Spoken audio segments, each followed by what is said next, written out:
Guys, get ready. It's going to start pretty soon.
Welcome everyone to today's live stream. We are live with La-Mulana 2 today, everyone. How was everyone's day? My day was really good today, so I hope all of your days were okay today.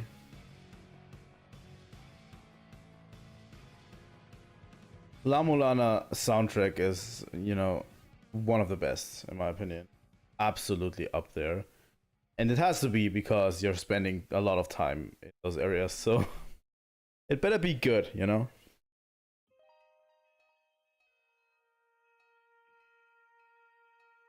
But yeah, I hope you all are ready for today's live stream. I definitely am.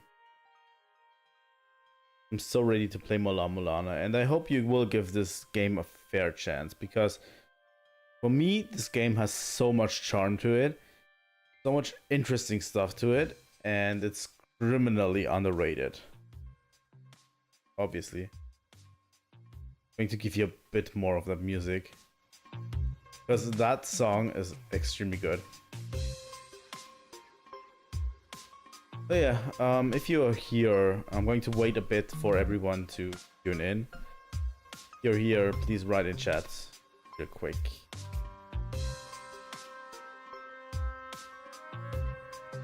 And yeah, all of these games are available on every platform. You can give it a try yourself if you want to, you know.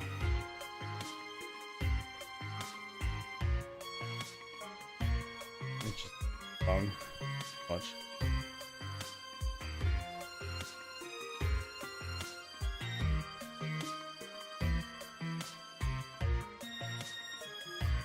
But yeah, today's day was great. I've managed to finish part of an application today, and it's really good. I really hope you guys are ready for today's stream. There we go. The build-up is actually worth it, you know?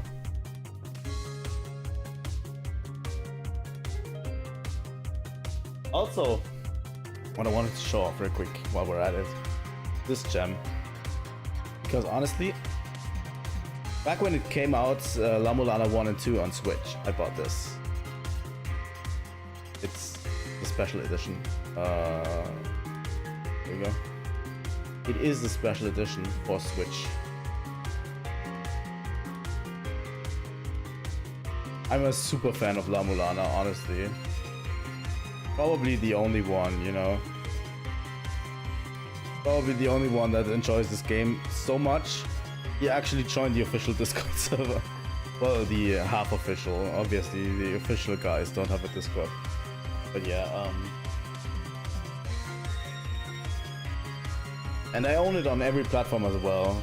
You know, I own a PS5 version, which we are going to play today. We're going to play the PS5 version. I already own the Switch version. The only reason why I'm not playing the Switch version is because it has a save bug. Or at least a teleport bug, something along those lines. It's still really playable, but sometimes it crashes for whatever weird reason. So I suggest you save. If you use the Switch version, I suggest you save just regularly, you know? Not least lose your progress as much. But yeah, this game, when it came out,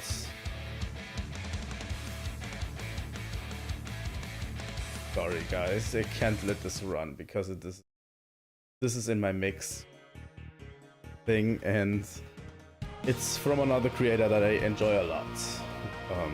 GA Metal, you know him. He does a ton of great covers, and he has done a few La-Mulana covers as well, metal covers, and I really enjoy those. So yeah, set up everything for today. Click audio a bit down. Here we go. And yeah, I don't know what to say, guys. I don't know what to say. I hope you guys will enjoy this game today as much as I will.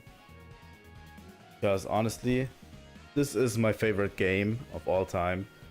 I'm extremely weird for that, but it still is my favorite game of all time. So yeah. I don't know when I should start. But yeah, I want to promote this game as much as I can.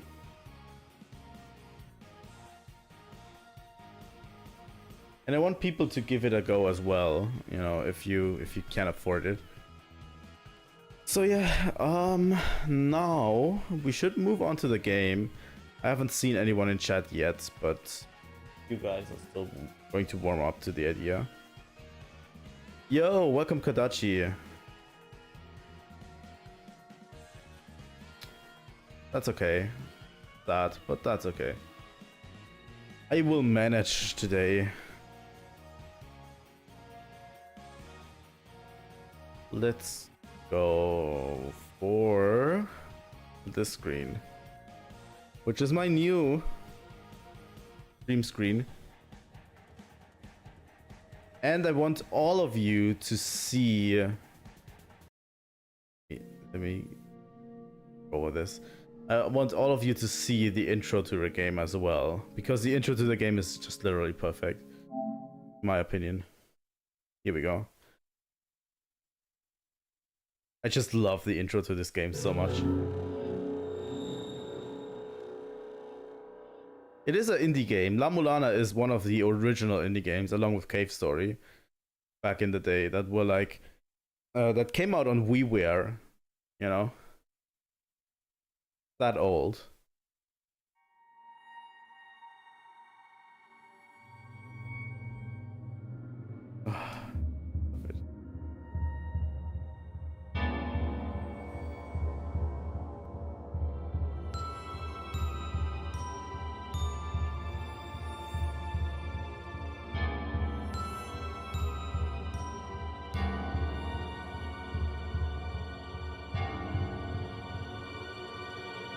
There it is.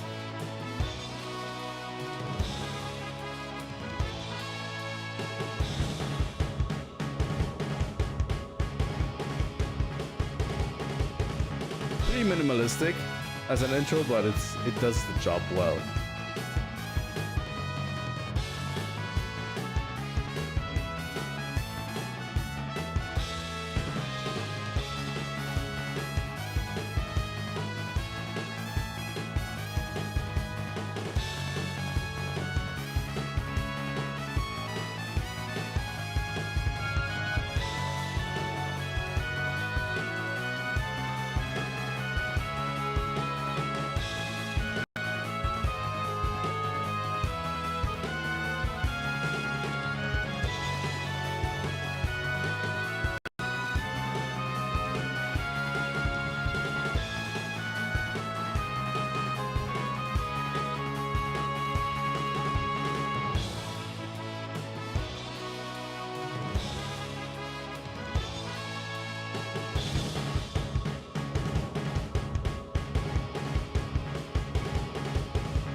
Here we go. So yeah, I'm going to address it as well. Yeah, this game, when it came out, it had a ton of bugs on release, and how those bugs were handled was not the greatest, honestly. You know, the game devs didn't respond really much because here's the thing, this game is made by, I think, a two-man team. Like a little small two-man team, and they coded it in Unity engine, and it took way longer than expected to make. And yeah, I can forgive that. And the console versions right now, the game is, I think, almost, well, it's not completely bug-free, but it's a way better build than it ever was, you know. At least I don't pick any major bugs up anymore in the game. So yeah, I've had a ton of fun.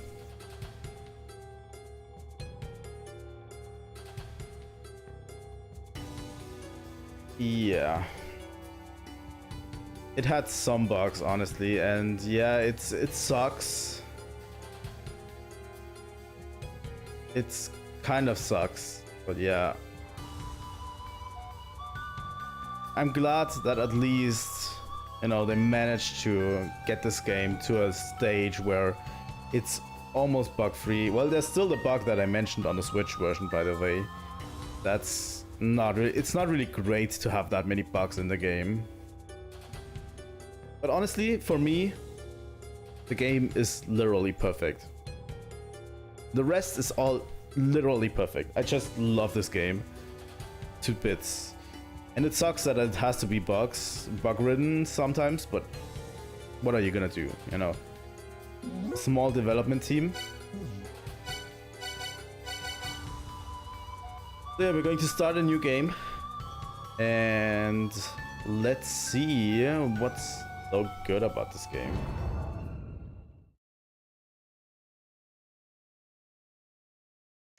Literally my favorite game of all time. So yeah, we get introduced to the mechanics.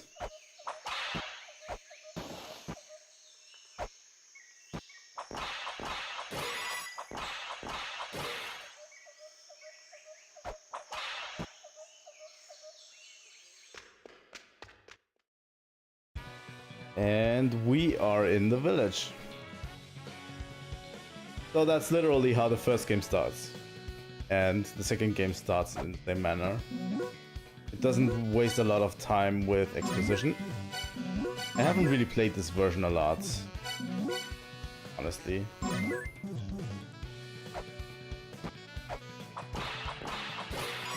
So yeah, let's talk to the Elder.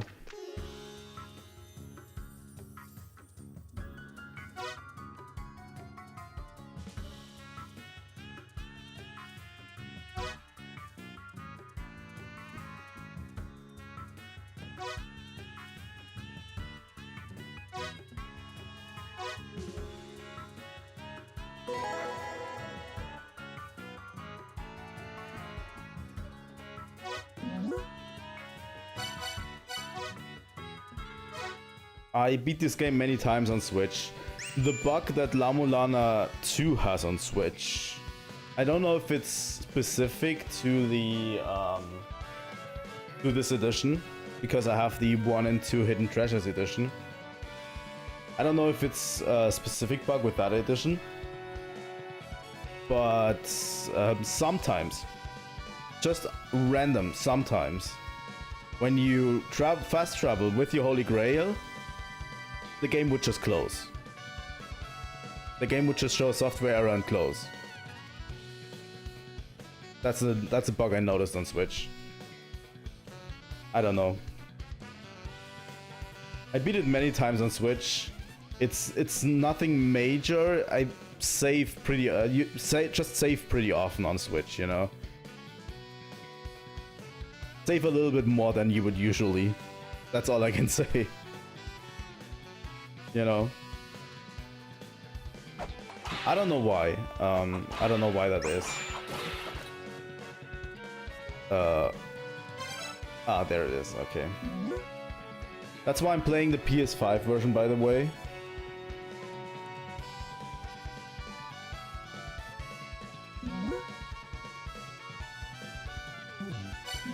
So yeah, we get messages, tutorial messages from the Elder through the Zelputter, which is a messaging app. Some things that I want to talk about first, as we start the game. Obviously, you see a lot of NPCs running around. We can't really interact with a lot of people here. But I want to introduce you to the menu first and foremost, because it's going to be really important. The main menu, you see a lot of NPCs.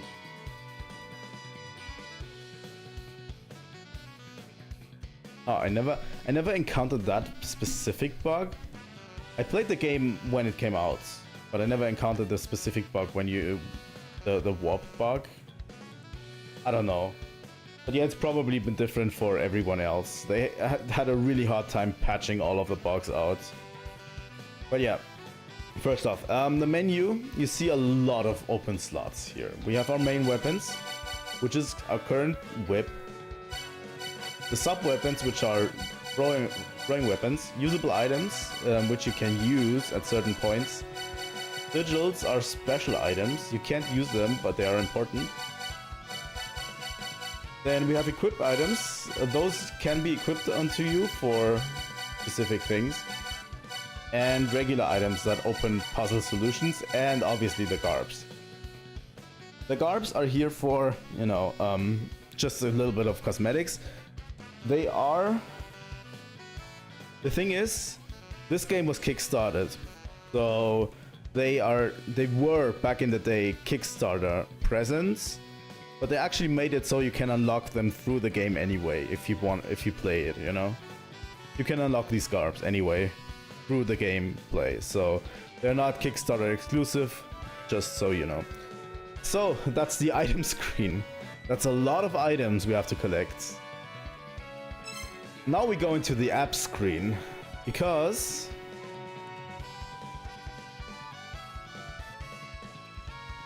yeah, once you collect, they are New Game Plus, basically, you know. So, apps. Like a good archaeologist, we're carrying a laptop with us. So, that's at the bottom, the Mobile Super X. I think it's over here. That's what the laptop is called. And we have a certain amount of RAM loaded up. These are all slots for apps we can have.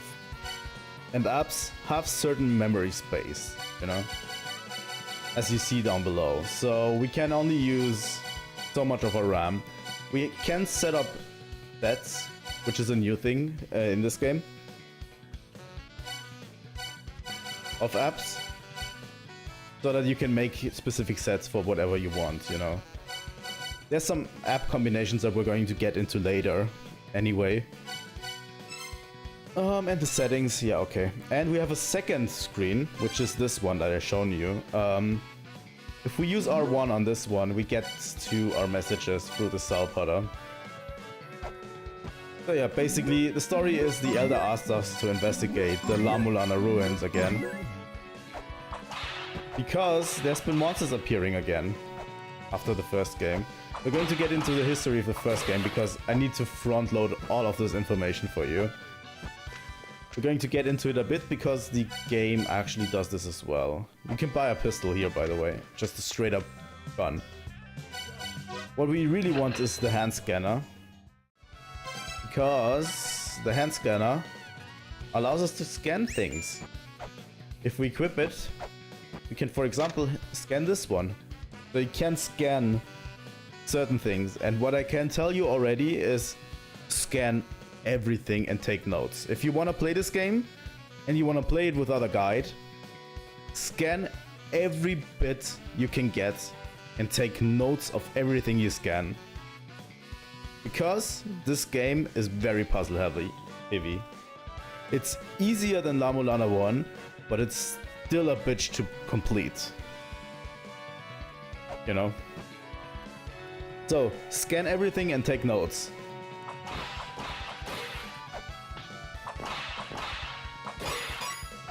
Also, something you might not notice while we're at it. The jumping is a little bit weird. It feels a little bit weird when you start off. In the first game, you had to commit to a jump. You couldn't walk back.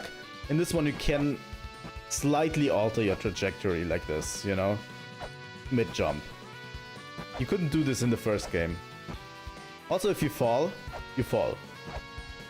If I fall like this, I cannot control my character until I land again. That's it for the mechanics of the game. So yeah, this sets apart the game already. I feel like a lot of people write this off as, oh yeah, in this game you can jump off ladders, which you couldn't do before. In the first game you had to climb a ladder. You had to climb a ladder all the way down. In this game you can actually attach to ladders and climb off ladders. But yeah, a lot of people will tell you the controls are really weird and clunky. But I disagree. I feel like the controls being like this actually means you have to actually commit to all your actions, which makes this, in my opinion, a really, really masterful game, you know? So yeah, we also on the ground have Al-Sedana, which is one of the four philosophers, which we will get to interact with later.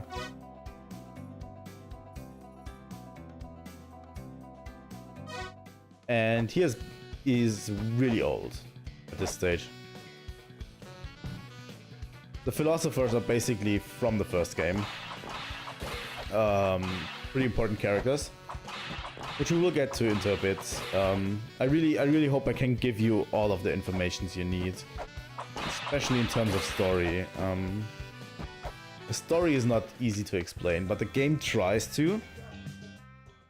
And I'm going to scan the murals in the La-Mulana ruins to try to picture you the story that's been happening in the first game, because it's relatively important.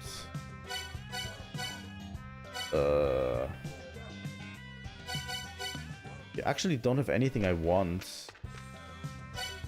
I'm going to buy weights.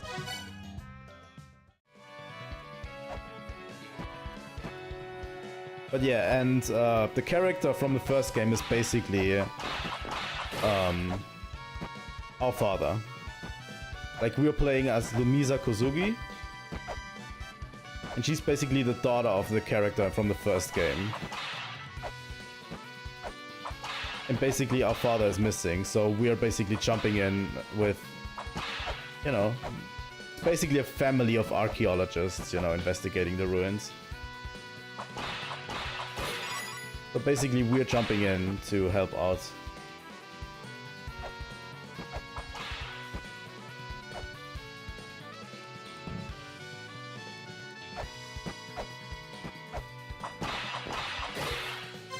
But wait a second.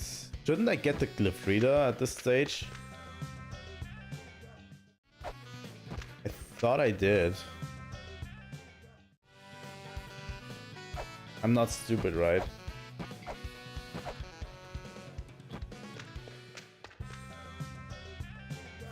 No, but they don't have the glyph reader here, okay. Which is okay. By the way, didn't I buy an app?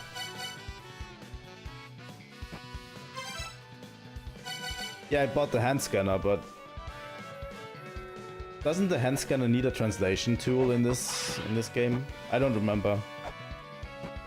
Just remember the first game, you needed a translation tool to read La-Mulani's text.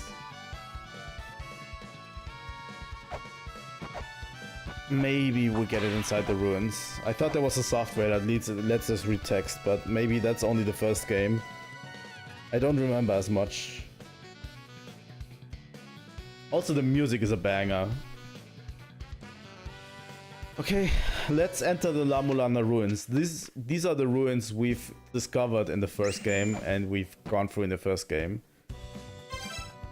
So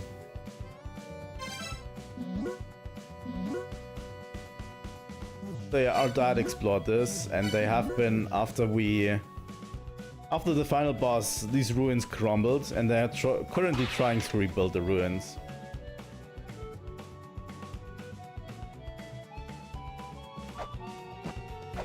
You know.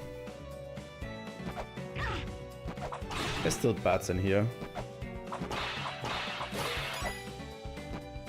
Little cool Easter eggs, like you can actually, you know, if you... you can actually pose as the Elder. They want to make the ruins into a tourist attraction. That's what the villagers want to do, you know, after everything they've done. There's a treasure chest. Yeah, Zelpod wants to make money with a tourist attraction. The shell horn, by the way, interesting item. Let's get to the item description.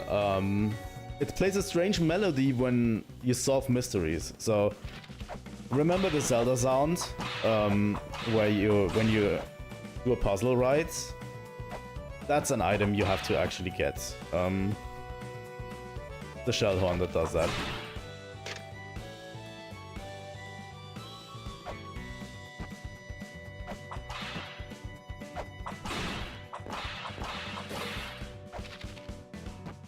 So yeah, we need to talk about the 6 distinct races that were in the La-Mulana ruins. These children... Let me start at the beginning. There was an entity called the Mother. They just call it Mother. That fell from the sky, which should be familiar to all of you if you played Final Fantasy. It fell from the sky. It was as large as the La-Mulana ruins. So basically the La-Mulana ruins were created inside of the body of her. And she was unable to return to the sky, you know, and she always wanted to return to the sky. That's why she created several generations of children. And every time these children failed to bring her to the sky, she caused an extinction event on them. So that's what the children are supposed to be, and the regular humans, you know, outside of the ruins, are the 8th generation of children that were created, just for story's sake, you know. That's what this is. Learning about the children is a huge part of the game. You should definitely know your history about these children. They are from all sorts of mythology created, you know. And the villagers for the ruins are actually the 7th generation. But yeah, we can look at the statues for these children.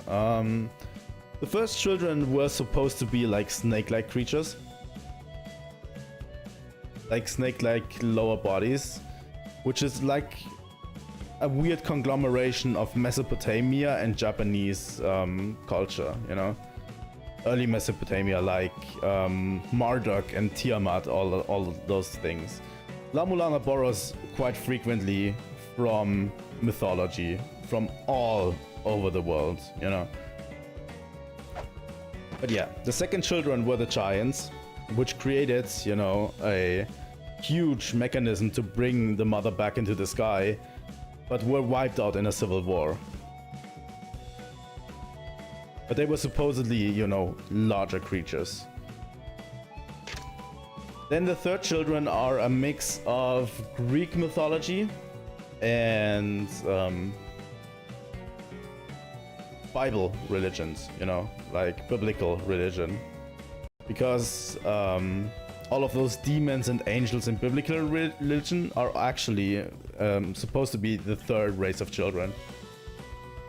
And as well, you know, the Olympians, who were all supposedly part of the third children. They were supposed to have like wings, you know, like bird-like wings. So that was their feature. The fourth children was supposed to be... The third children were supposedly wiped out in a huge global flood. So it made sense that the 4 children were fish-like creatures that lacked a lot of intelligence. And then we had the 5th children, which were closely resembling, you know, modern man more, and they are more Egyptian themed around. Exactly. Yeah, I think that's this 5th children. And from the 5th children onward, the mother was unable to make more children. So the 5th children were actually the ones that made the 6th children, which are these. From a life-creating device inside the La-Mulana ruins, called the Tree of Life. You know? And they were supposedly made out of clay. You know? Like the myth. The religious myth that we have from gods making men out of clay, you know? And yeah, the 6 children were split into many warring factions. Then we have the 7th children, which were also made from the same Tree of Life. But they were specifically... The 7th children realized that the wish that the mother had was not possible for anyone to complete. So they created the 8th children, which is us, supposedly, according to La-Mulana history. They created the 8th children without the knowledge of the mother, so they can live outside of the ruins and are the ones that can actually, you know, defeat her in the end. So it had to be a member of the 8th children that defeats the mother, because the others cannot really go against her wishes, you know. But yeah, that's what happened in the first game. We came into the ruins, we explored everything, we became stronger, and at the end we managed to defeat the mother of all life. I think I summarized it pretty good, all of the story. That was the story of the first game. And yeah, the game isn't really holding anything back. All of these murals basically tell you the story of the first game. So yeah, it definitely wants you to know all of this knowledge. But yeah, that knowledge is relatively important. You piece it together in the first game. So yeah. And yeah, this is some sort of tutorial area.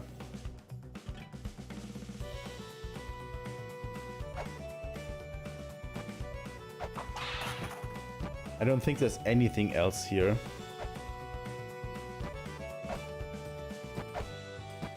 But yeah, really having this is the Holy Grail, which happens when we hit the box from below.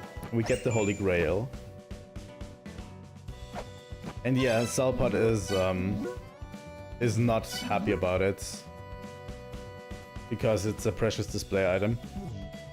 But the Holy Grail works like this. You can pour your memories into the Holy Grail. I'm going to show it to you quickly. But there's a shop in the future here. If we go to this menu, if we go left, we can warp to different areas. I'm going to show you where these warp points are in a bit. But yeah, that's what basically the Holy Grail is about. You can warp to certain areas. You can warp all around the ruins. That's what the Holy Grail does. So, really important item that they are just giving you away. You had to earn it in La-Mulana 1, I know.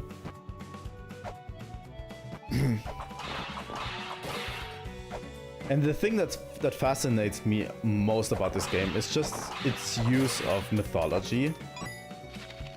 Honestly, all of these mythologies combined together into this grand scheme, you know. Just really fascinating, honestly.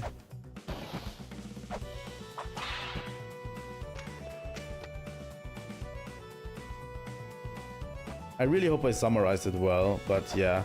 We are basically walking on the ruins of the first game right now.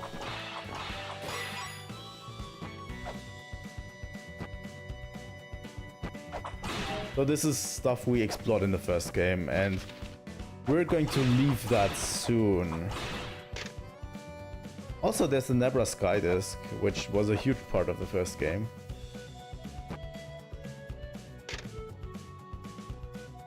And yeah, this basically warns us of the cursed tablets, which is this tablet over there. We could read it, but if you read the tablet twice,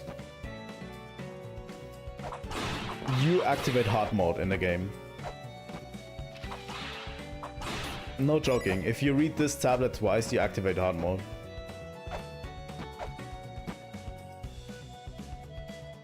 That's true.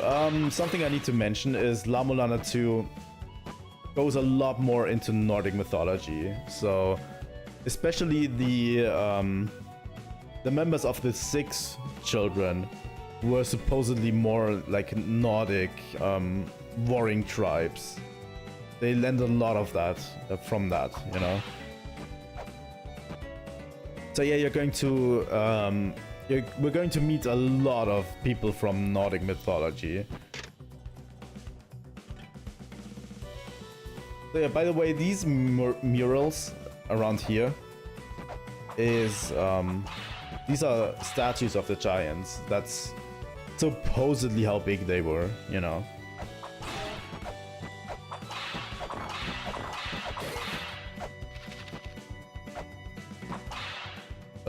Over there. Which is a really interesting concept, you know.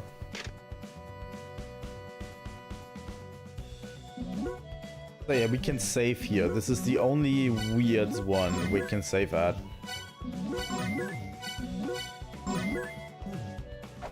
So if we go to the right, we should actually see more giant statues. The first game, in the first game, this area was relatively early. Obviously. Relatively close to the surface, but you had to figure out, you know, which giant did what and how the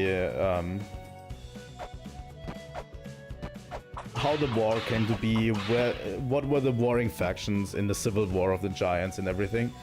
It was a really cool puzzle in my opinion. But yeah, we're going to go down here.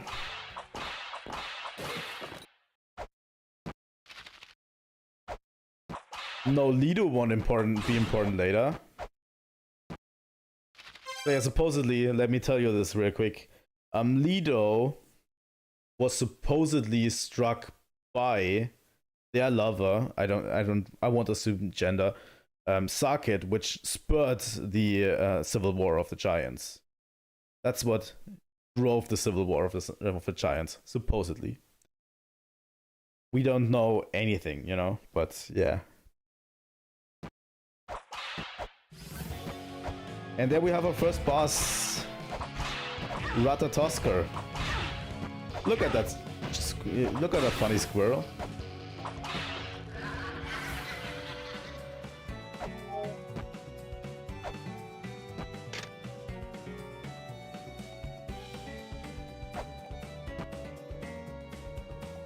And look, there's Sarkit. He won't be important later. So yeah, this is the Sarkit statue, which is now under repair because it was actually a boss in the first game.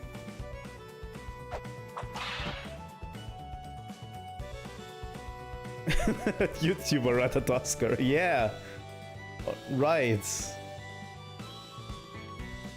So yeah, this is Samarantha, one of the philosophers. The philosophers were basically sealed away in the La-Mulana ruins for when someone would come that would awaken them to give them the power to beat the mother in the first game. And there were four philosophers you had to find, you know. That's the story. So this is Samarantha from the 7 Children and one of the 4 philosophers. Samarantha? I think it's not a TH, so yeah.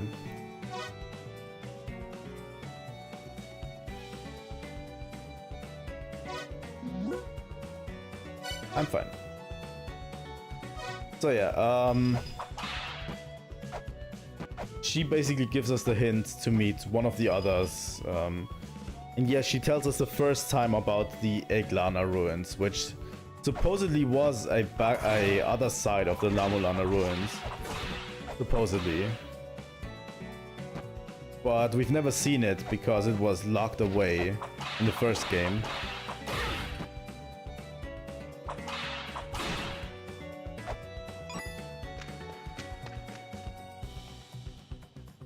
Also, now we're at the Gate of Illusion, which was an area in the first game. Pretty memorable as well. Really, really memorable. If you know, you know. Everyone who played the first game knows the pain that the Gate of Illusion causes people.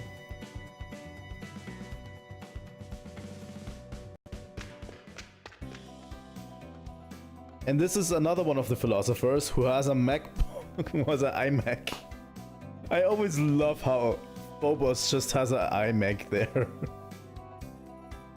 You know?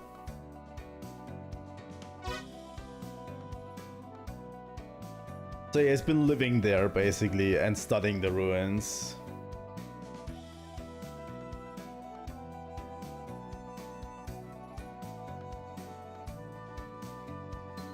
That makes more sense, honestly, because here's the thing, it's weird how Yggdrasil works in La-Mulana. Yggdrasil is supposedly the thing that gives life, the machine that gives life to people, you know, that the mother used to create life.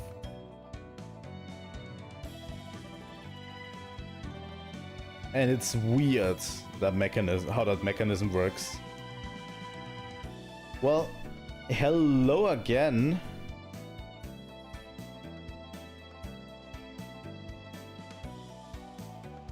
I hope you will enjoy today's stream, La-Mulana. But yeah, I don't know, these ruins were supposed to be, you know, it's weird how that works with the ruins. The La-Mulana ruins were basically supposed to be a recreation of the mother's body. Like, they were constructed in the mother's body, which was huge. But the La-Mulana ruins were basically a place where all of the warring factions that no one wanted to have around were basically pushed onto, you know? Which is weird. But yeah, they are supposedly the roots of Yggdrasil, of the tree of life. But the machine that creates life, I think, is specifically located in the Chamber of Birth in the first game. So, I don't know. Honestly, I don't know.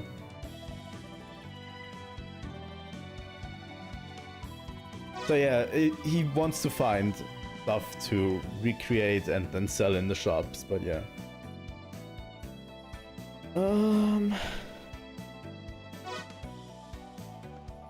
But yeah, everyone's a little bit confounded why the monsters still appear, because the ruins should actually be dormant with the mother gone. So here we can get a little bit more stories, you know.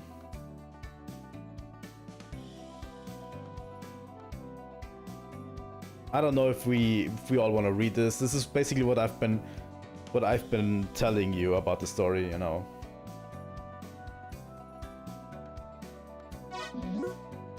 The children are the various races, as we know. She systematically destroyed them, and yeah, cradle of civilization.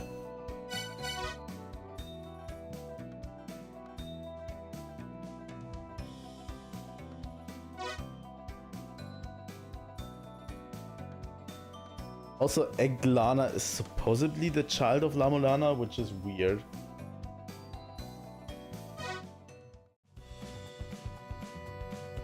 There's this whole mother and child thing going on. But yeah, this is supposedly the child statue, which is a huge statue we actually get to look at in La-Mulana 1. It's a really cool statue that you get to be around. I don't know. What should we do with the statue, huh? I don't know. Oh no, we are... No, we destroyed it. And Lumisa's like, I don't know, I just punched it a bunch of times. Oh, I love it so much. So yeah, the gate supposedly only opens to the 7th children.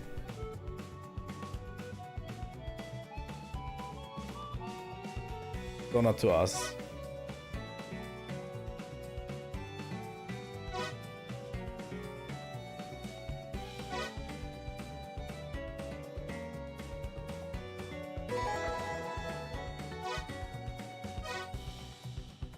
We basically destroyed his inspiration, so he's a little bit mad, not gonna lie. Okay, here we have the Ruins Encyclopedia. As you can see, we get a new glossary. In this game, we have a glossary that basically enemies get recorded and we can look at them later. And this is where the real game starts. What we've been doing so far has been all preamble.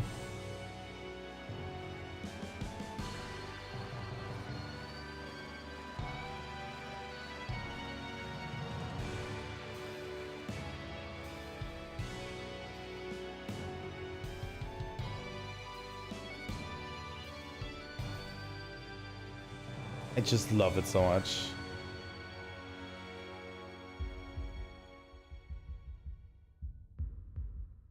Here we go. Welcome to the roots of Yggdrasil. So this is our first real area. God damn it. The way La-Mulana works is it's all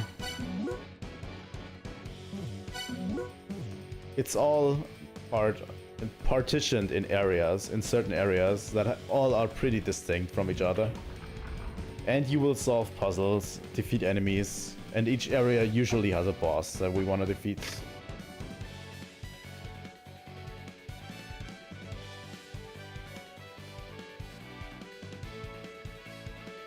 Foreboding. I really love this song, by the way, The Roots of Yggdrasil.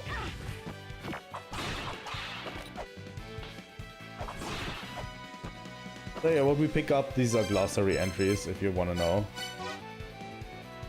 You know, you can look at them. Pretty cool.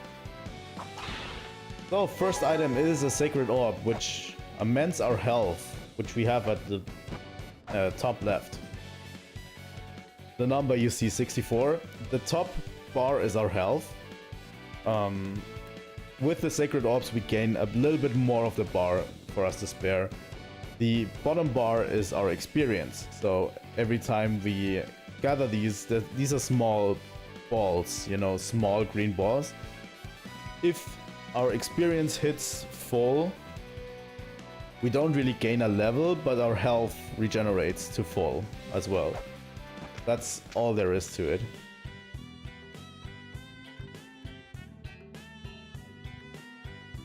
So yeah, the roots are the deepest level of La-Mulana, of Yggdrasil.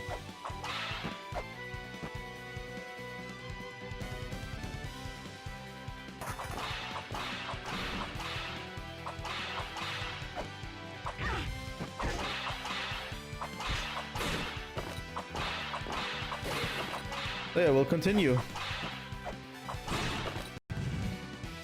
These small things that I've just pressed here, these are called dies.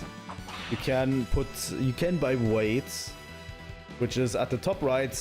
We have a coin counter and a weight counter, and you can put on weights to solve puzzles. This is a map, by the way. Didn't I buy the map software? Thought I did. Don't care. But yeah, and this is a Grail tablets, the game calls them. On these you can actually save. So let's save real quick. I hope the audio balancing is not too off. a different game, a different audio mix. But yeah, on these you can save, and these Grail tablets have a different function as well, because you can actually warp to them. So every time you find a Grail tablet and read it, you unlock a new warp point for... That's great, that the sound is good. So every time you go to a Grail tablet and you read it, you unlock a new warp point for your Holy Grail, which is really important. Now that we have the map software, I'm going to equip text tracks as well.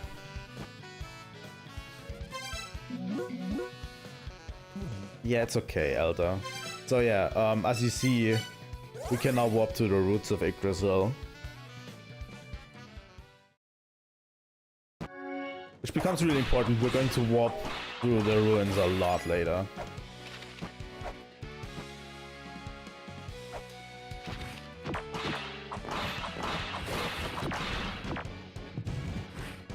But yeah, also sometimes puzzles are hidden in such walls, so you're actually encouraged to hit the walls quite a bit. And check the walls. And so we got our first sub-weapon, which is the shurikens. Pretty straightforward.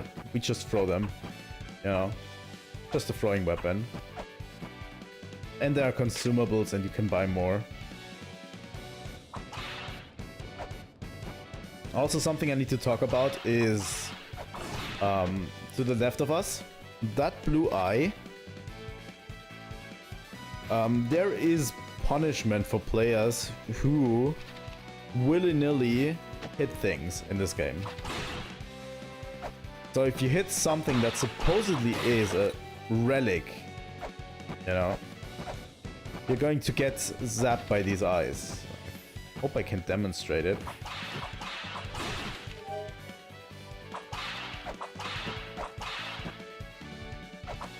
I hope I can demonstrate it in here, but probably not. Maybe I need to demonstrate it in another room. But yeah, you can get punished if you actually solve a puzzle wrong as well.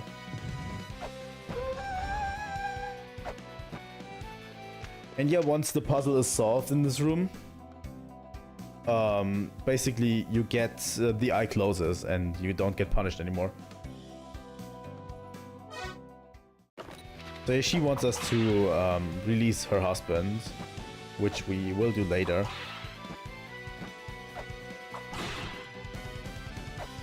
Also, if you go on here, another staple of La-Mulana is instant death traps. Nice, right? I like all my instant death traps.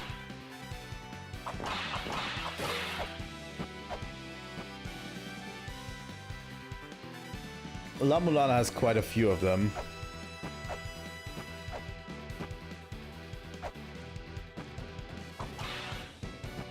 Quite a few instant death traps. So you always need to be aware, you know.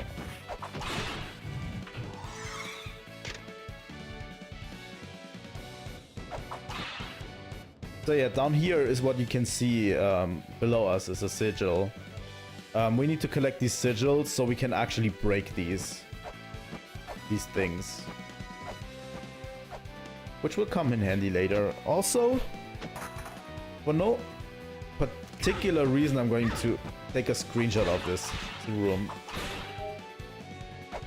No particular reason.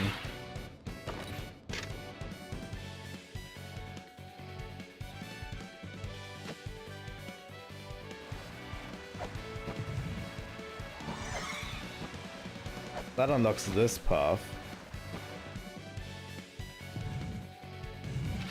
So yeah, the game wants you obviously to explore first.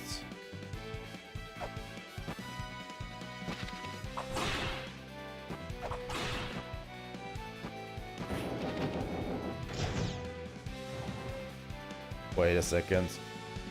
I just realized something and I'm pretty dumb. I feel pretty dumb for it.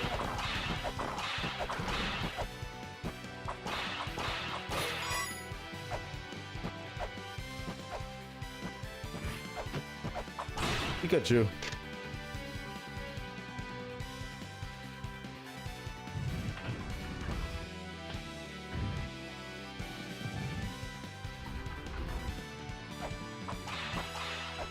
Also enjoy the good music while it lasts. I really, really love the music in this game. This one I'm actually going to record. Pretty important. You have a recording software for text, but the amount of text you can record is like not great. You can't record a huge amount of text. That's why I told you, if you can, take notes of everything you see. Obviously, I've played the game before and I know most of the puzzle solutions, so, you know.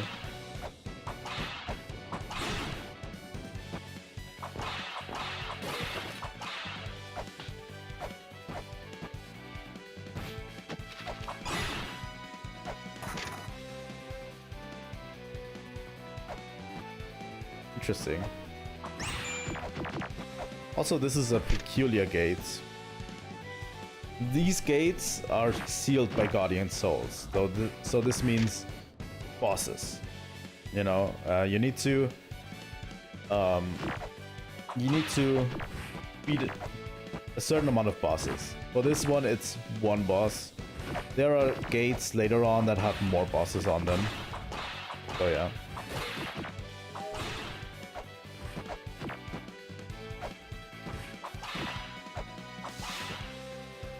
Also, a rule for La-Mulana and for this game and for the first one is... Also, I think we can try it here. See? We got zapped because we hit that block over there. The ruins punished us for this. So yeah, the roots of Yggdrasil branch out pretty heavily into a lot of areas. You're going to get access to a lot of areas from here. Going to here.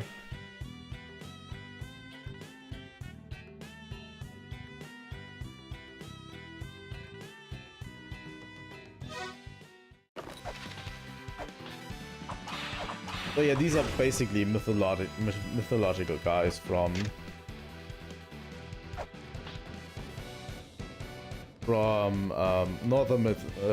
Norse mythology, I would say. So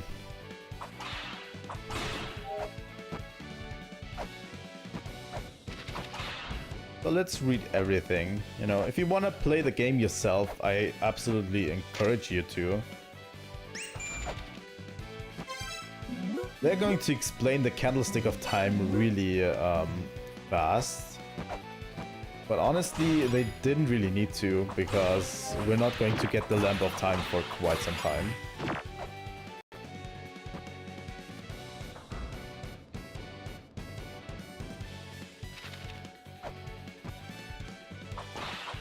You can't just swap out when it crumbles. I think they removed that in this version.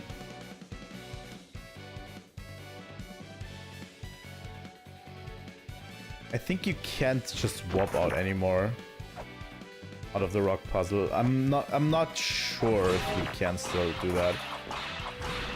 I think they might have removed that.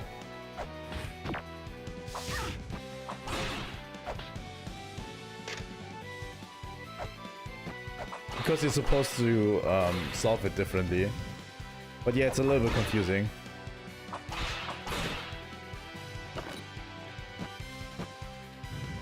In the beginning, and we're not solving the rock puzzle for a while.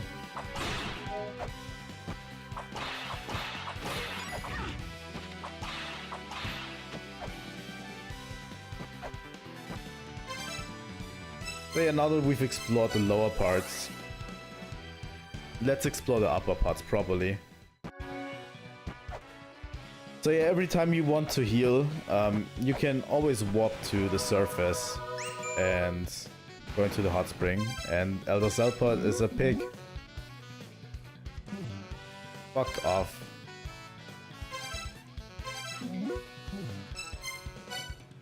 Here we go.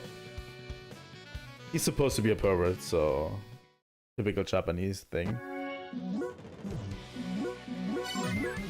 I'm a little bit sad that so far they haven't announced La-Mulana 3, and They have openly stated that they are not sure they wanna make a La-Mulana free ever.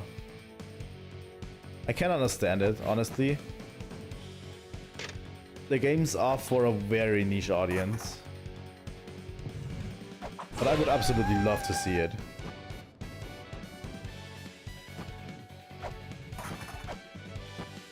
So yeah, these 3 statues... Hold this up.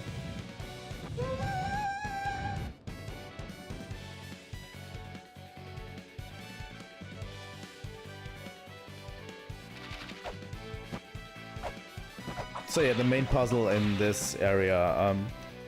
What I wanted to say is that every first area in every La-Mulana game is contained within itself. So you can actually solve most of the area by just doing stuff around this area. You know? Like, even up to the first boss, you can always finish this area without having to go to a different area.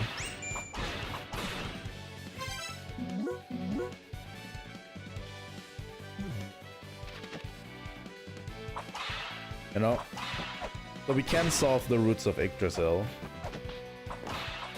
We'll have to come here, and we have to come back here for other things in the future.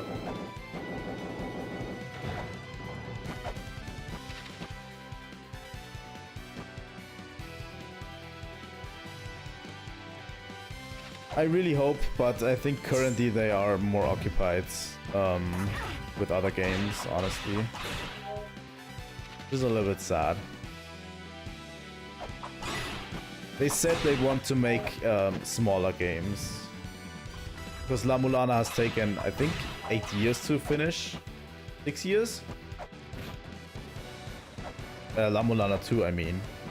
Has taken, I think, 6 years to finish, and it's a huge task. But they said they want to focus on making smaller games.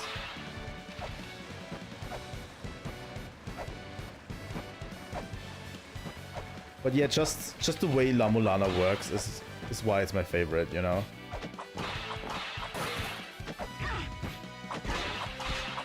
Just the difficulty of the puzzles. The puzzles are actually... They make you feel really clever once you figure them out. Some of them are pretty obscure, I'm not going to lie, but... So yeah, if we activate this statue, we have to activate the 3 goddess statues, basically. We do that. Oh, look who it is! Our favorite YouTuber. Again.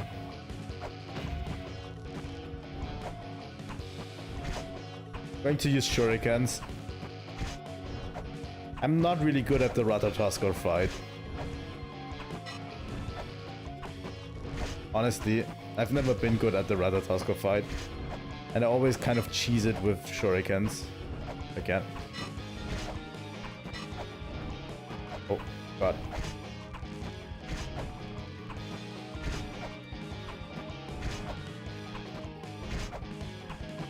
Come on.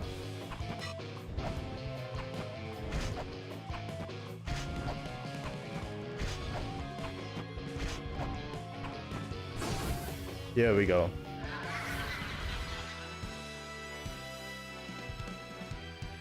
Oh yeah, one has a ton of stuff that it's almost... That's almost impossible to figure out unless you're stumbling upon it. Like, yeah, I know what you mean with the 8-bit world, you mean... Oh, what is that area called again?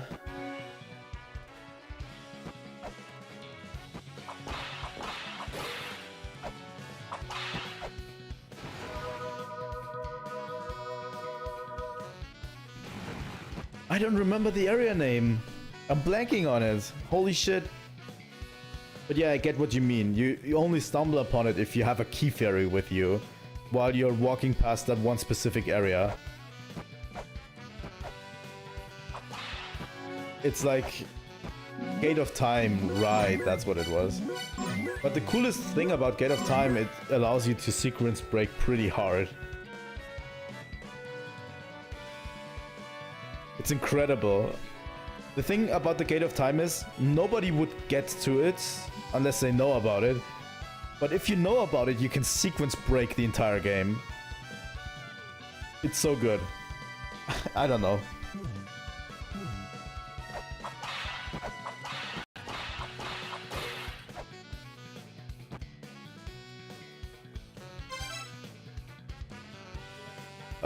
I didn't want to do that.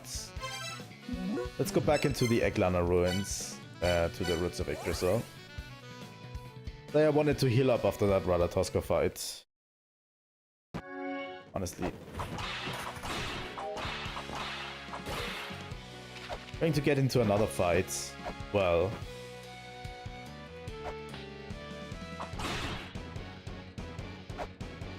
Which is up here.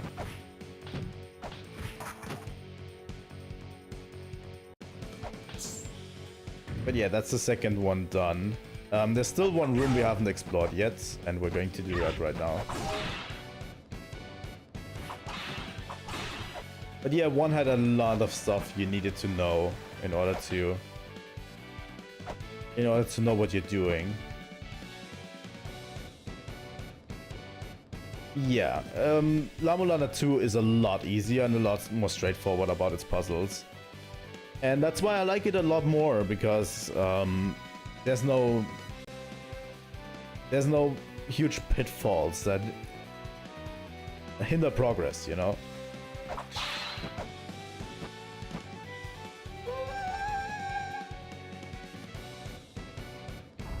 Look, it's a giant dragon.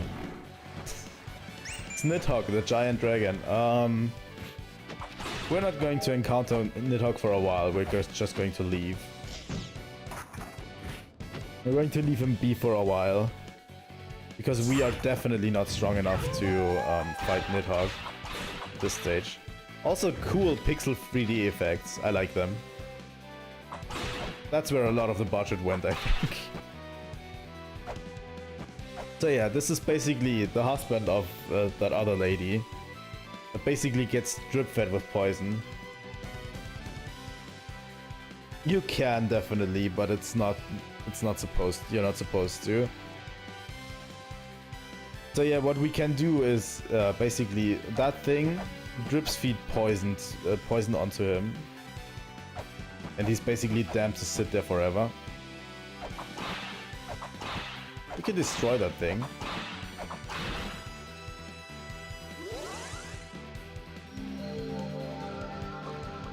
And he's going to summon something for us.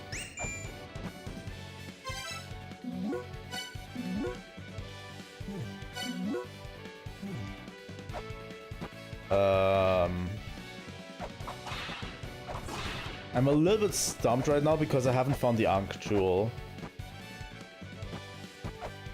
Where do you get the Ankh Jewel again in this area? I don't remember.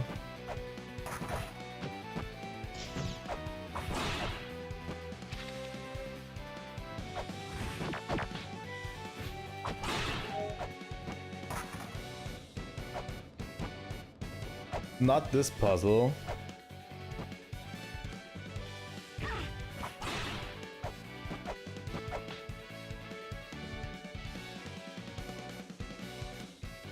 This one.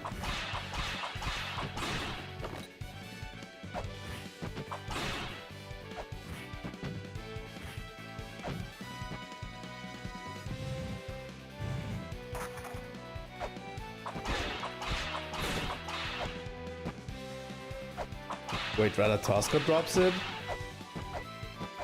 He didn't with me. Or else it would still be here. I think he drops an Ankh Jewel later. When he actually... he does have later, he does have a Ankh Jewel in hand. I remember that, and that's where he drops it.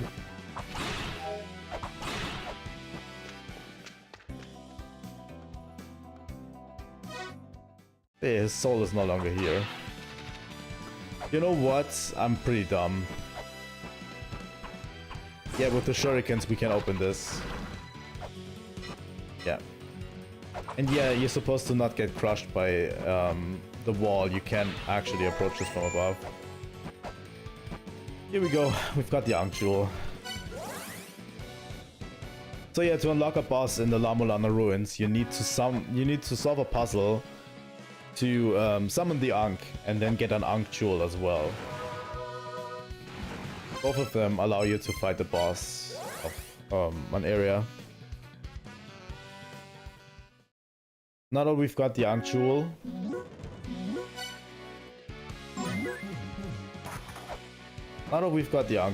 and summon the Ankh by solving the puzzle,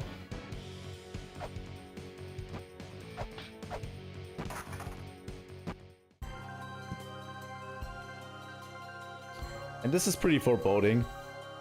Also, another cool addition that they have is they actually let you restart right at the boss, so you don't have to walk all the way from your last save point to the boss every time. So, first boss.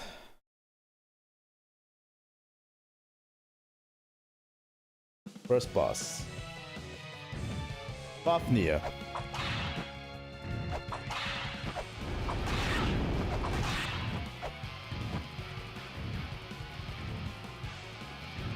Shurikens are pretty good against him.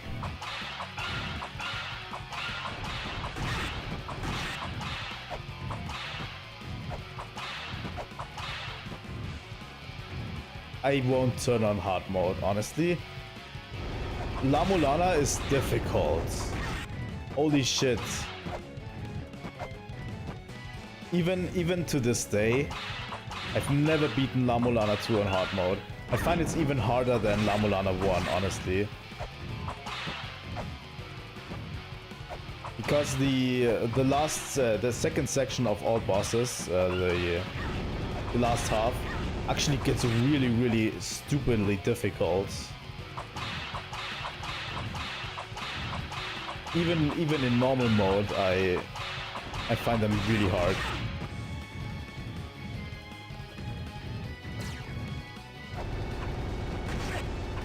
Yeah, no, not in this game. Maybe La-Mulana 1 you can convince me to do it.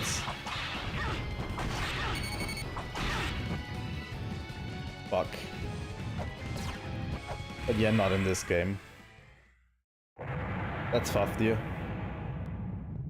The first boss is relatively simple, but honestly, when we get to Surtur or Ekinada was difficult as nails the first time I did it. The bosses in La-Mulana 2 are stupidly difficult at some point. Even Hell is probably pretty difficult in hard mode. So yeah, we found a crystal skull, by the way, and our big friend Phobos wants to look into them, because we've actually seen a second crystal skull. Ratatoska was holding a crystal skull, not just one of them.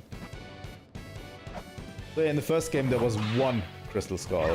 In this game we already have 2 confirmed, so there's going to be more. They are pretty important.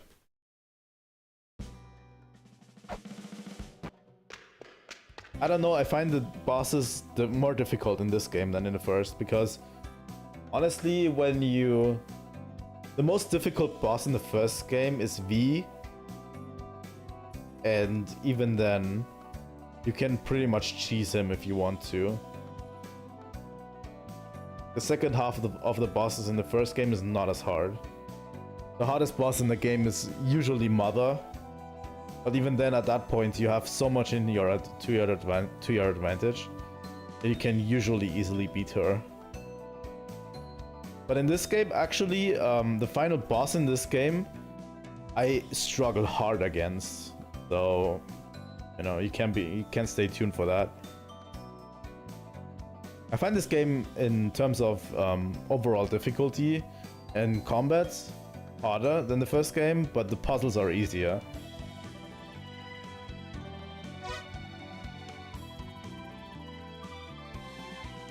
So yeah, they're slightly different from the ones in La-Mulana. So, what did we unlock now that we have the first boss? The first boss is down, and remember that gate that I talked about? By the way, the Roots of Yggdrasil was part of a demo. It was basically a demo area that was released before the game released. I played this demo actually before it released. So yeah, all of this area was basically a demo area. I think it was part of a subscriber thing, not a subscriber thing, a Kickstarter thing.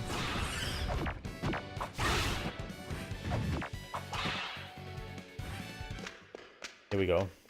Second area, we're going to meet the Divine Fortress.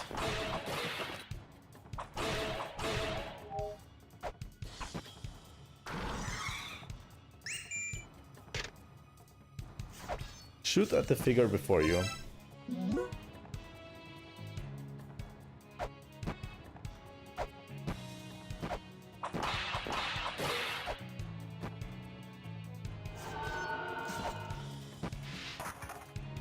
Also, this game is quite a bit longer than the first game.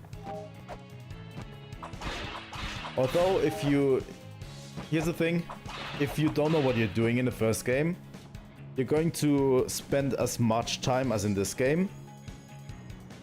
But if you know what you're doing in the first game, I can finish the first game in 6 hours if I want to, you know? 100% as well. You know? Around 6 hours. 6 to 7 hours. This game, even though I know what to do in most situations, it takes me at least 30 hours to finish it. You know? There's a lot more content here and a lot more things to do.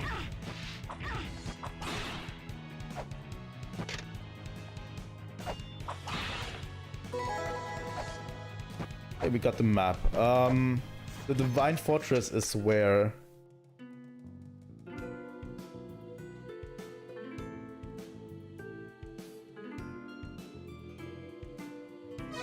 So yeah, the Aesir, which you should know, is the ruling class in Norse mythology, I think. If I'm correct. Correct me if I'm wrong, but those are the ruling class, like Odin, Thor, you know, all of these are basically in the Divine Fortress. They seal themselves away in the Divine Fortress. And there's a cool depiction of Ritra, which is a is a calamity that the Vanir, which is the opposing class from the Aesir, actually created. And there you can see it. And it's currently storing up energy until the day it needs to awaken arrives. Yeah, La-Mulana 2 doesn't really have a ton of shortcuts, that's true. I think the first game has a little bit more shortcuts. But even 100%, I can finish the first game a lot easier.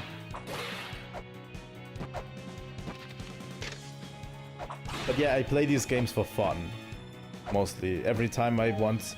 It's my comfort game, kinda, you know? Every time I want, like... I don't have anything to play and I want something that's comfy, that I can just play and turn my brain off. That's where I play La-Mulana. Yeah, this is talking about the fairies. We are going to encounter right now.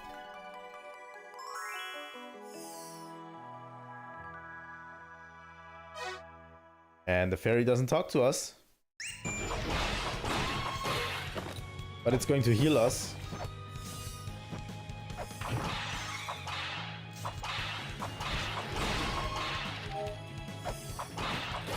And I love the soundtrack of this game so much. The game has to have a good soundtrack because honestly, if you're spending so much time in these ruins, going absolutely everywhere, you know, and solving puzzles, getting stuck and everything, you have to have a good soundtrack.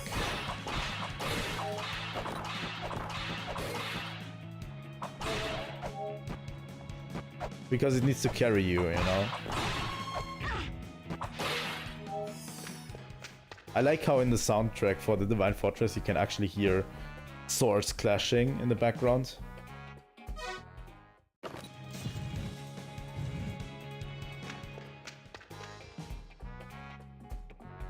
But yeah, these guys are not really friendly.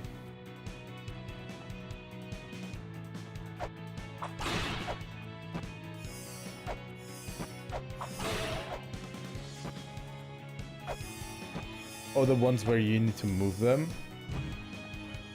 I think there's no clear indication that you need to move all of them. Pretty much.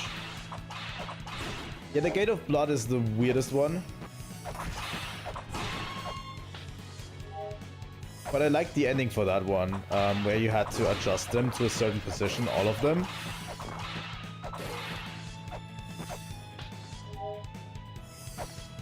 Yeah. I kinda like that puzzle because it's like all over the ruins. Oh, was it bugged? That might have been a thing. But yeah, I kinda like this puzzle because it's like a connection all over the ruins where you have to form a certain sign with the corridors of blood, which is what La-Mulana excels at, you know, making the ruins feel like they're connected to each other. But yeah, I get it, if you were stuck at that, it's probably been pretty horrendous.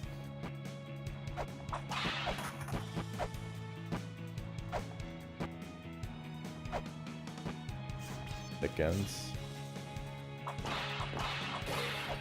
How do I get down there? Yeah, not gonna lie, the first outing when this came out was pretty bugged. There was actually a game-breaking bug in there, which I hope you guys never encountered if you already played it. I did on my first playthrough encounter that bug, and it was horrible.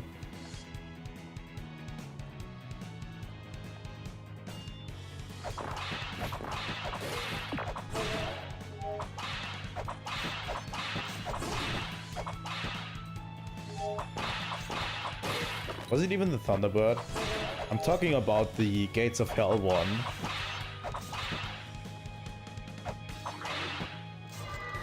There was a game-breaking bug that was introduced later. That was the Gates of Hell, where you were soft-locked into eternal prison and you couldn't get out anymore.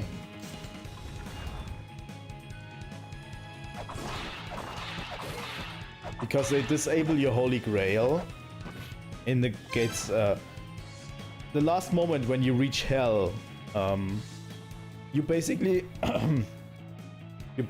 have your Holy Grail is disabled. They can't just warp out.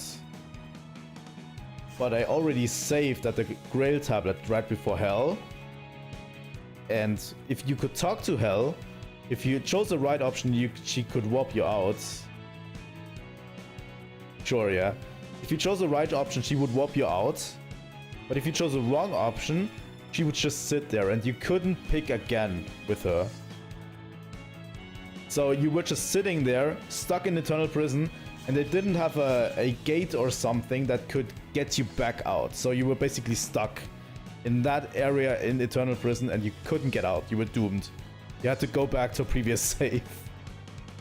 That's something that I encountered. It's been pretty horrendous, but yeah.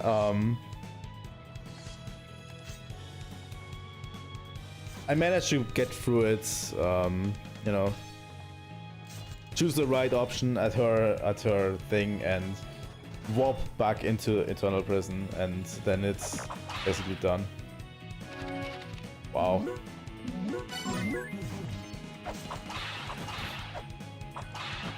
I guess so, yeah. I think it wasn't intended to be this way, but yeah, in a later update they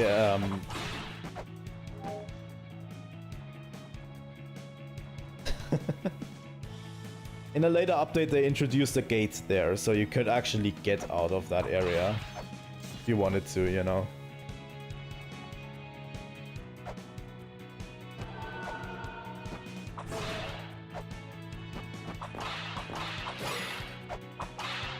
But yeah, I was stuck there with minimal health, and the only thing I could do is fight hell. No, it wasn't even that. I couldn't even fight hell. That's correct, because I didn't have an Ankh jewel for her Ankh. So I couldn't even fight her, which is even dumber, you know? I couldn't even fight her because I didn't have an Ankh jewel for her Ankh at that stage. I had to get one from the outside.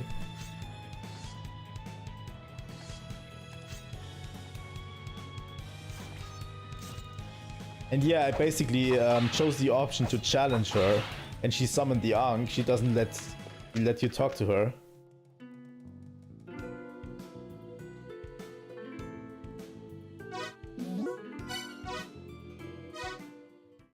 I chose to challenge her instead of the get out option.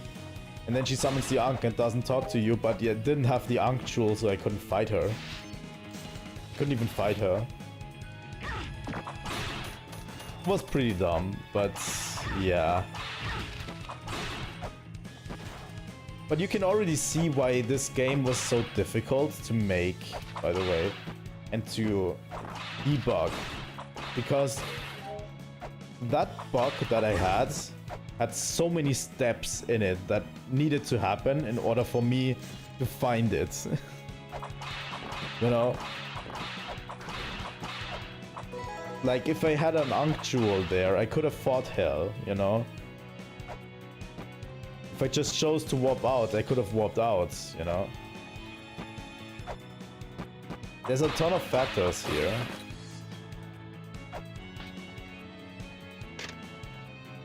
And I can already imagine that this game took forever to debug.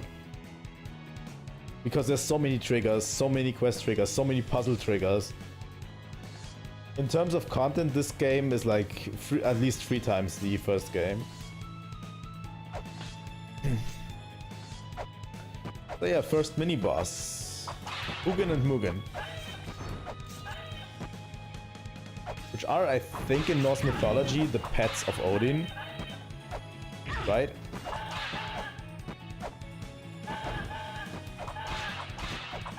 Tell me if I'm correct. I'm not too huge invested into Norse mythology.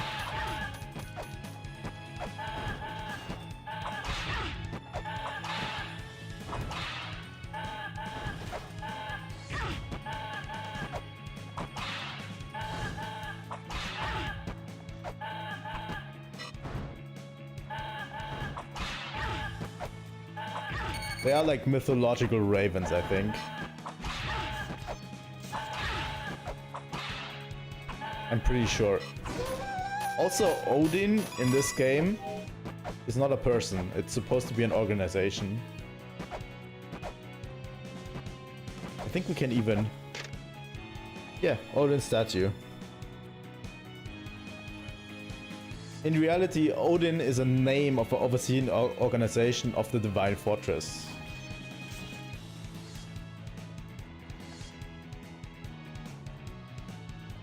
And there are too many tales of him in Norse mythology to attribute all of them to one person.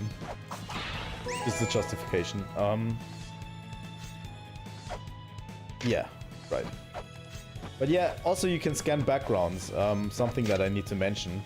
Like, these statues in the background, you can actually scan, you know, for new information.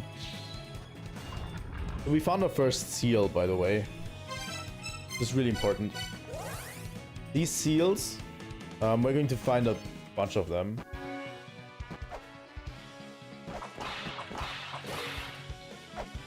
Oh, the eyes of Odin, okay. Right. I need to brush up on my Norse mythology.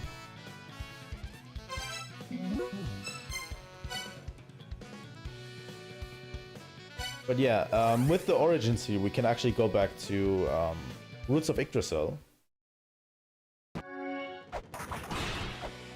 The seals you don't actually need to equip, they are always equipped onto you. And they break puzzles like these. Just this thing up here.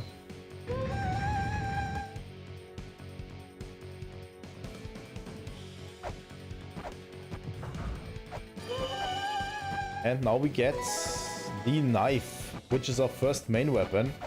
Additional main weapon. Look at this knife. It's a small swing, it's relatively quick, but it's a really small swing. We won't have too much use for the knife, honestly. There are better main weapons, but it's relatively quick, you know. So let's go back to the Divine Fortress while we're at it.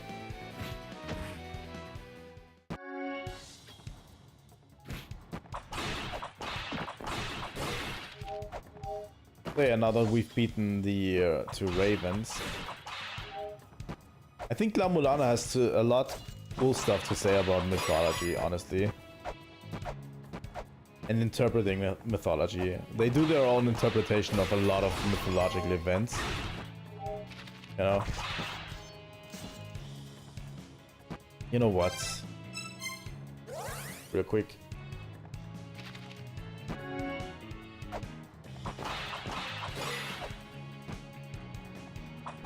What I enjoy probably most about the game is just the lore and mythology and everything. As well as the puzzles. I think the puzzles are still great.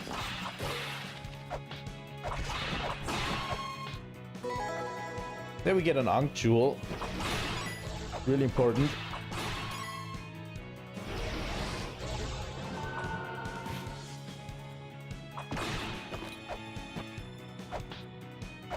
So yeah, we're going to play through this entire game together. So strap yourselves in, because it's going to be a while until we finish this. And yeah, I also plan to finish the DLC if I can too. Luckily for me, it already released on console ports.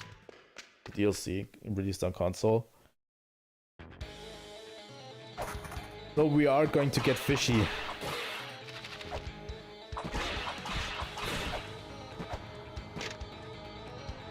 So yeah, this is a new area called Valhalla. Which, you know, some people might remember.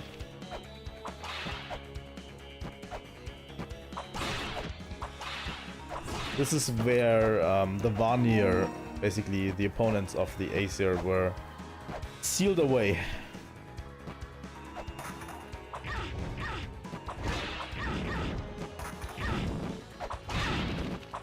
At least in La-Mulana story time.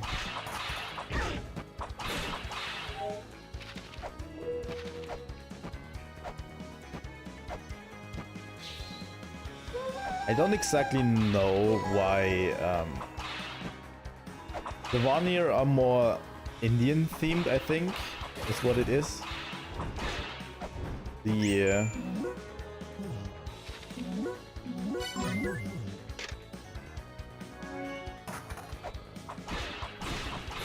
entire area looks a little bit more Indian themed. Indian mythology themed. I don't know if it's just a writer thing, or if there's a general overlap in mythology that they found probably interesting.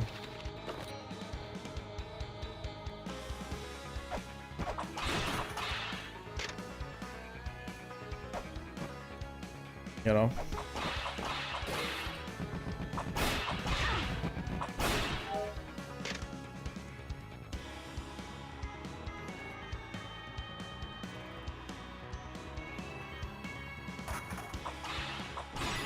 I don't know if we've got a mythology expert here.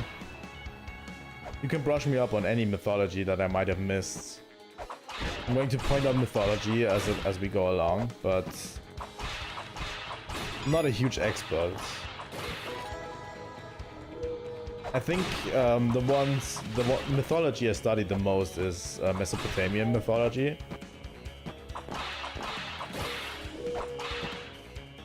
But yeah. Yeah, this guy is really rude to us.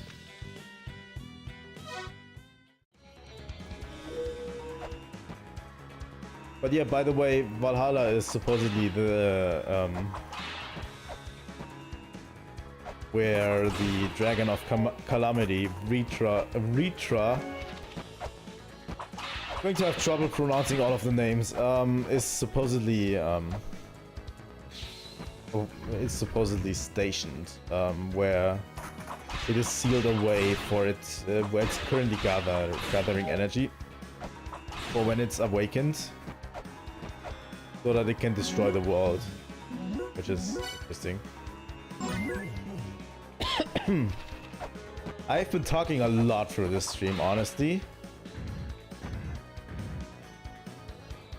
And I actually feel it a little bit. But yeah, there's so much to talk about in La-Mulana. I don't think there's anything here, you know. Yeah.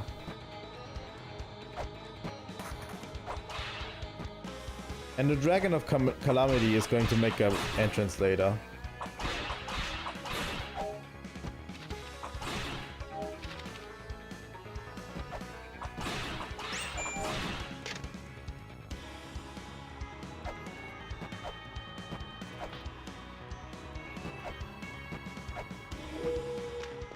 Here we go.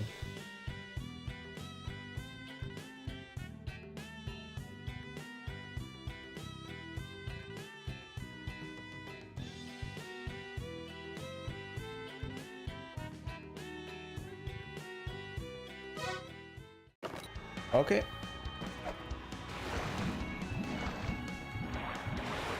I think I know why it has an Indian inspiration, because all of these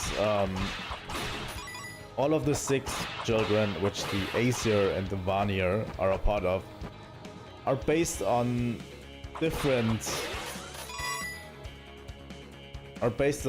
mythologies, you know, all around the world, you know. Yeah, the Vanir are Indian themed and they fought the Aesir, you know.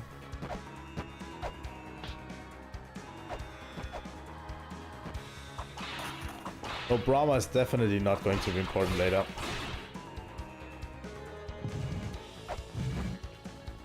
The coolest thing that I like about La-Mulana 2, by the way, is...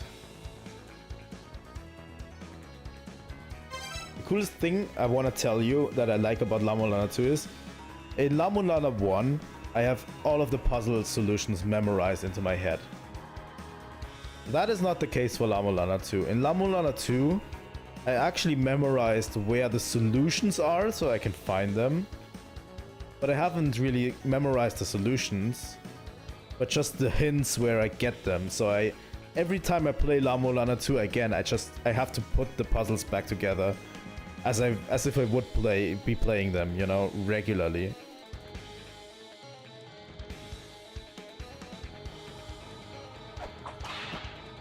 That's the thing that I like about La-Mulana more, you know. Did I miss him? Did I walk by him?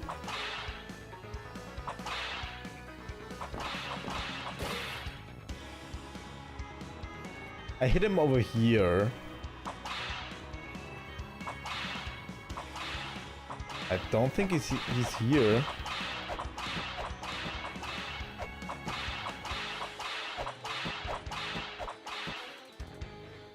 Isn't he upstairs? I think he is.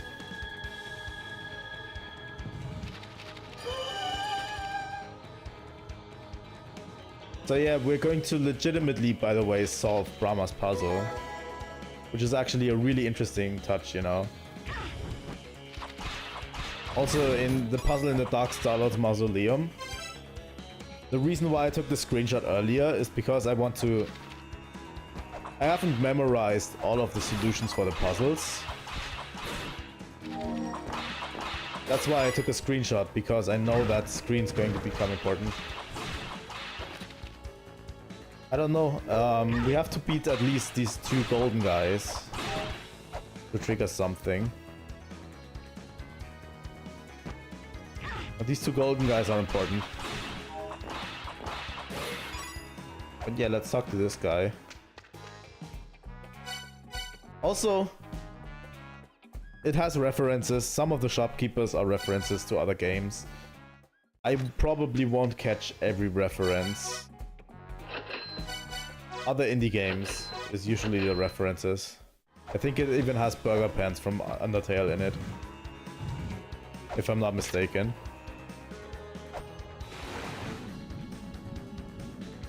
But yeah, also swimming in water actually hurts us because the water is poisoned by the ruins.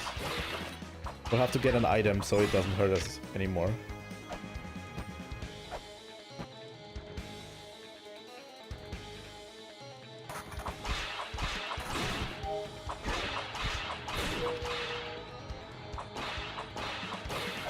It could be. I'm not quite sure. I think they changed it for different console versions.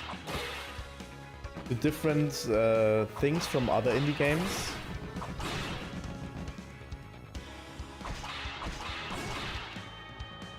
I don't remember honestly, but yeah, there was a shopkeeper that was a duck.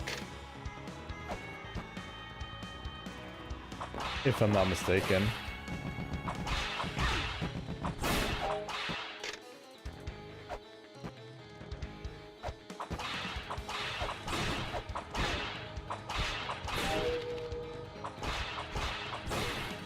We have to trigger something else.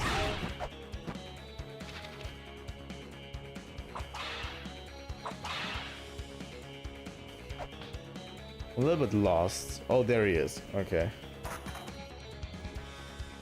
There's the other golden guy. We need to defeat both golden guys in order to proceed.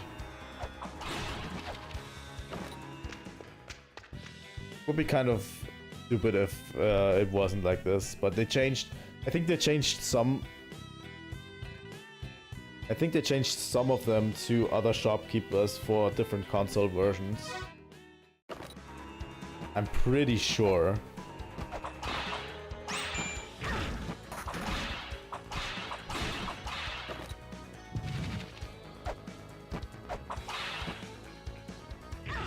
Pretty sad, honestly, because the duck shopkeeper was really cool.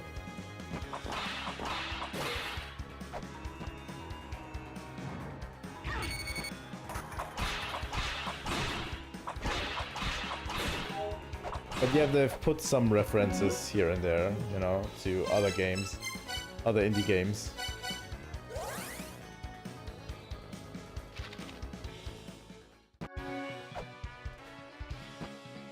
Let's get this real quick. I'm pretty sure we can almost solve Valhalla.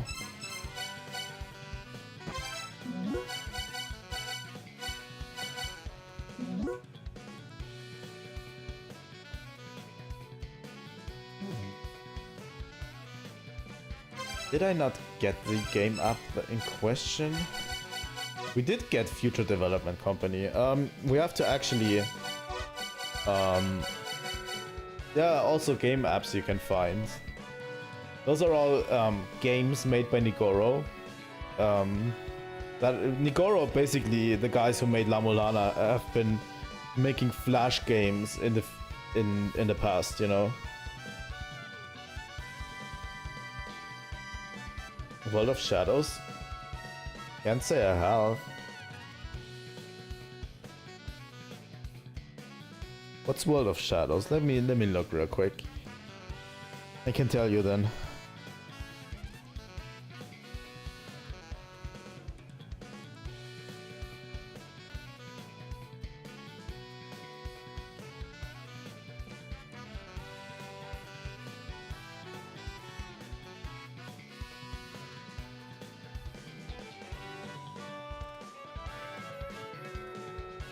I have no idea. Honestly.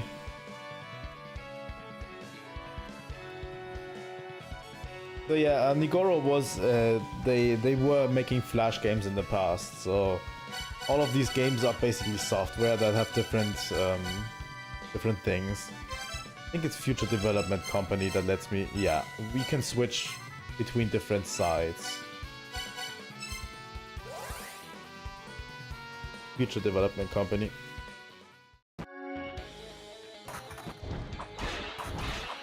The only real Flash game from Nigoro that I ever tried out is Rose and Camellia, for whatever reason.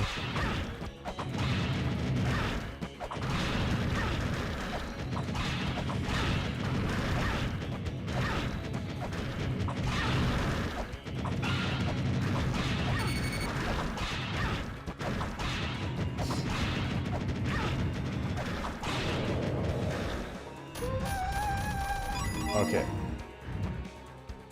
So yeah, now that we've finished this fight, you can only unlock this if you beat these other two golden guys before.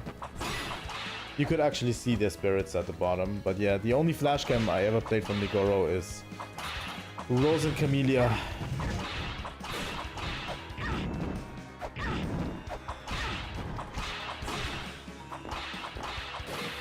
Which is a weird one. Not gonna lie.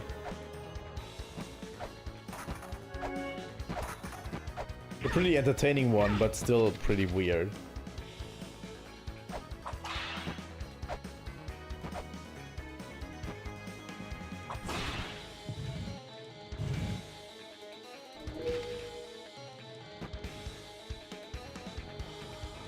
So yeah, this area is pretty tight in terms of puzzles.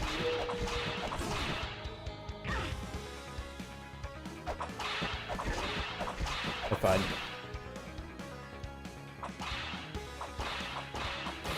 But yeah, I think most of the Nigoro Flash games are not lost to time, sadly. Because, you know, Flash anymore.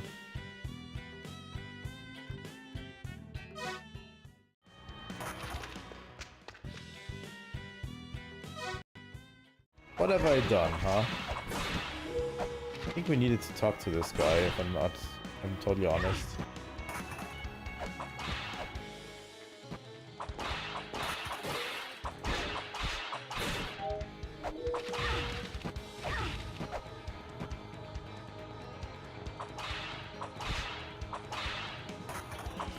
He's still not here.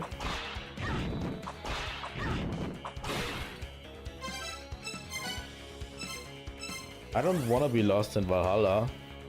But we can pretty much finish Valhalla, I think, this stage. Pretty sad that all of these Flash games are pretty lost to time. To me, it's actually sad because it was a huge part.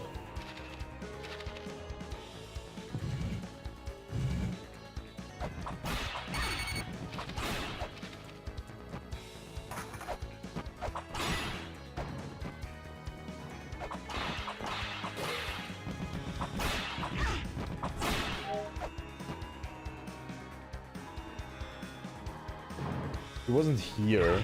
Oh my god, I'm about to die. Let's go out here quick.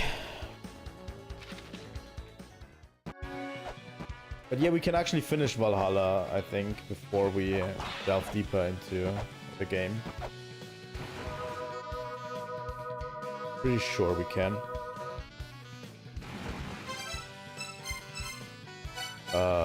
Valhalla. That's true, I can also inspect him. That might be a thing that's...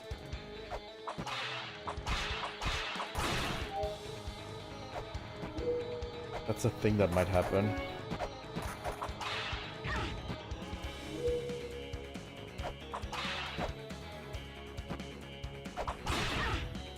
I'm not quite sure how this works.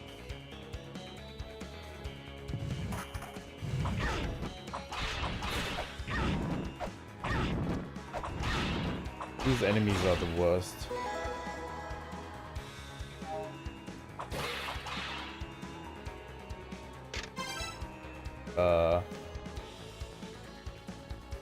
That was just a thing.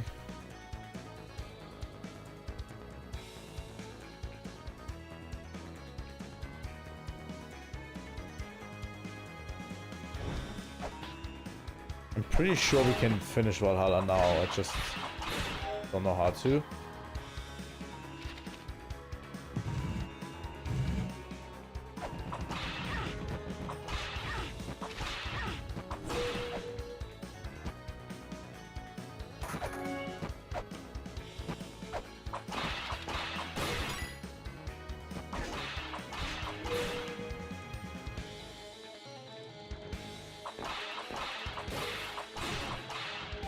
I was pretty sure we have to do this second time, but maybe we just go to the boss room. Yeah, that could be an idea.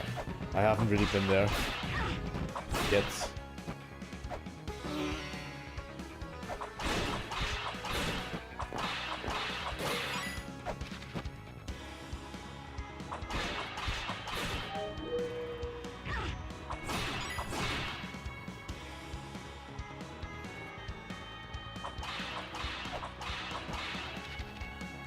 Wait, the boss room is not open.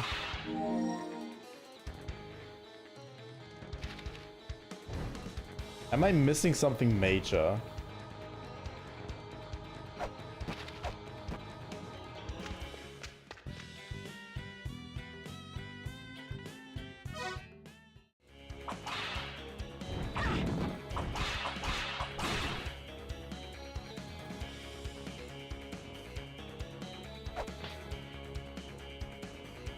Nothing up here. So remember, I have to hit him 3 times. 3 times. And I hit him once.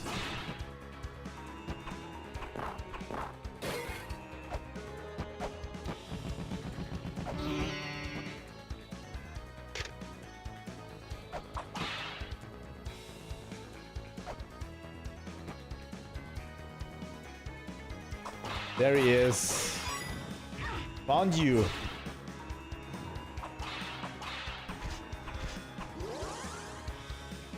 There he is. We have to hit him 3 times. He is called the Trickster of Yggdrasil. There we go.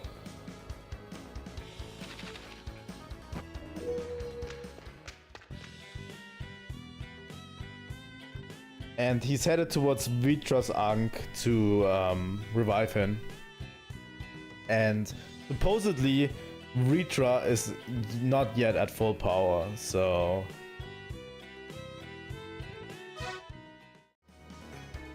So it's the only way we can actually defeat Vitra, because he is not at full power yet. Finally found it.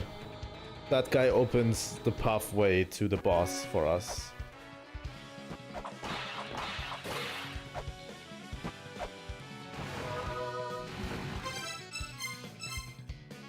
But yeah, Vitra hasn't really...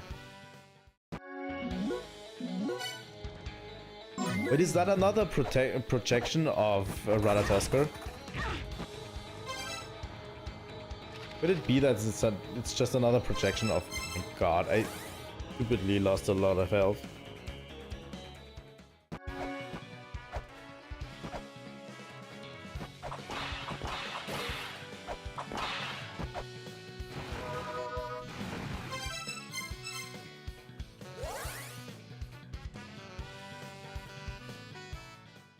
Yeah. But yeah, we saved him from his prison, right? In Roots of Yggdrasil.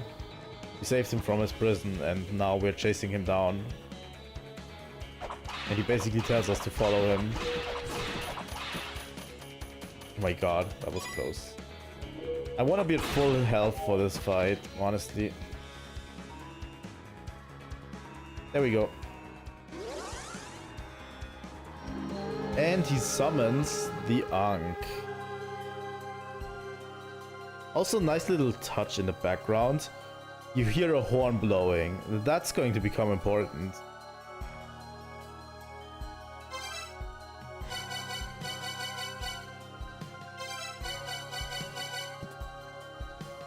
It's a faint little thing. It's a faint little detail. Once the trickster of Yggdrasil summons this Ankh, there's a slight horn blowing in the background. It's a nice little detail that you don't really recognize a lot, but I do. Let's fight the Dragon of Calamity.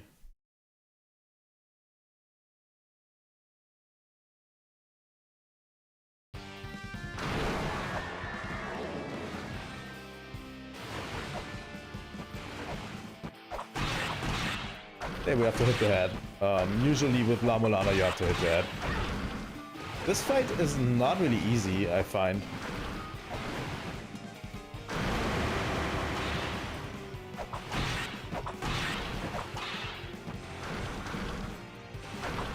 Also a little bit easier to piece together the story of this game, because the game is a little bit more forthcoming with its own story than the first game was, honestly. The first game was a little bit cryptic at times, you know, when it came to its own story.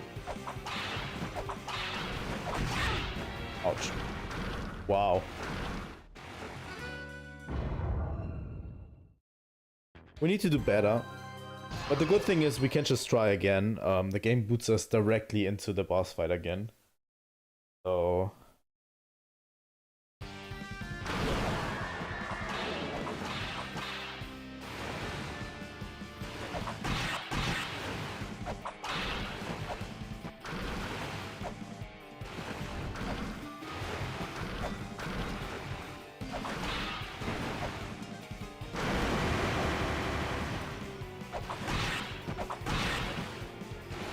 But you could get the fisherman suit before the DLC. I never knew that. I thought the fisherman suit was exclusive to the DLC.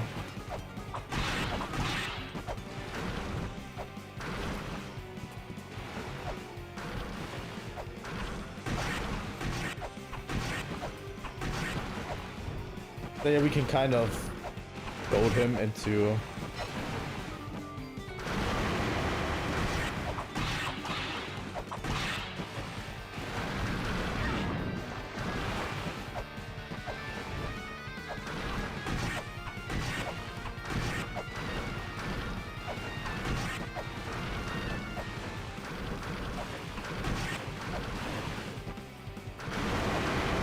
Oh, the bestiary entry. Okay, yeah. I don't like things you can't get anymore outside of a boss, outside of a specific boss fight, you know?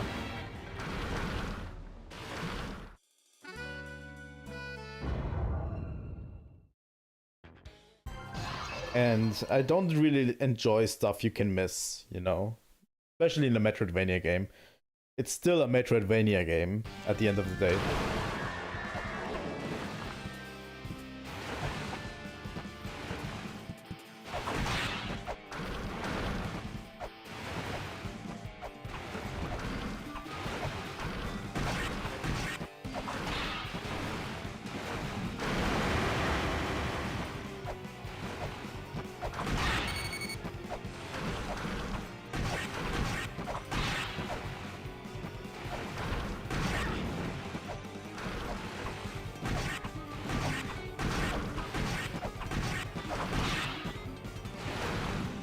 Damn it. Really bad at this fight. But yeah, the boss keeps speeding up as we go further into the fight. But yeah, Ritra is actually really difficult as a second boss, I find. And honestly, it's not even him at his full power. You know? No. Oh, God damn it.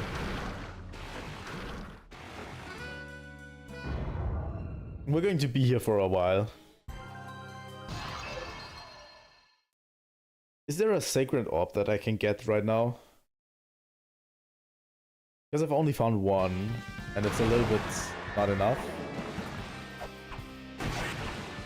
There might be one in the Divine Fortress that I missed right now.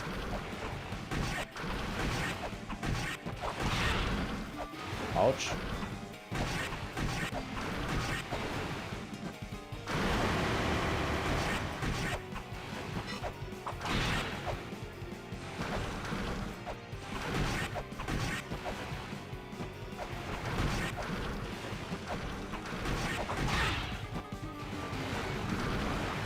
What does the most damage, I think, is a direct hit from Ritra with its body. I don't think the fireballs do as much damage.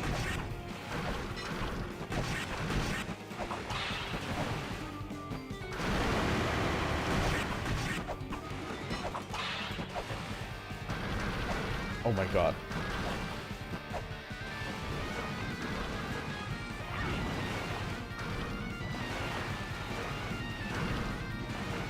Come on, the swimming mechanic's working against me right now.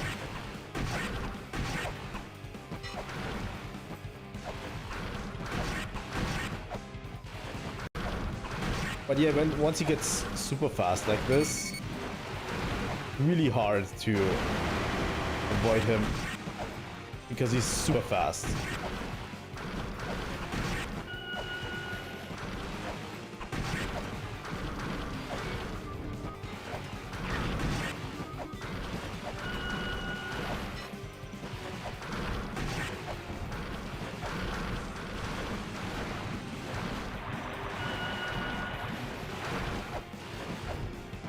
My god, I'm almost dead. Oh my god, I did it. I didn't think I could do it. Holy shit. That was close. Oh my god. Yeah, and now imagine playing this in hard mode.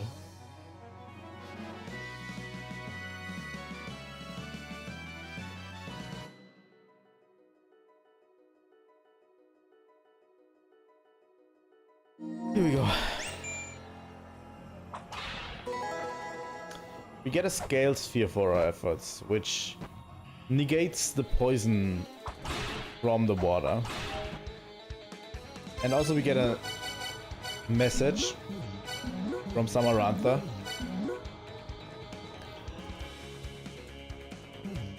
To go visit Asadana, which was the old guy in the village. So we're going to visit him real quick, because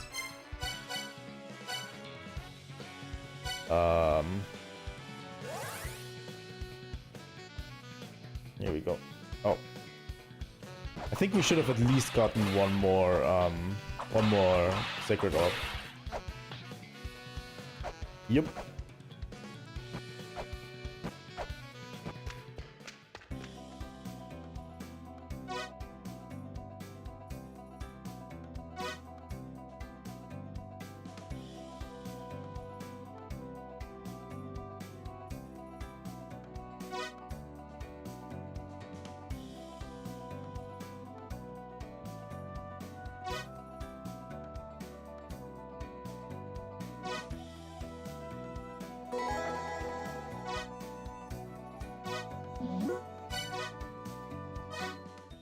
So yeah, what he basically tells us is this thing, which is a Beherit,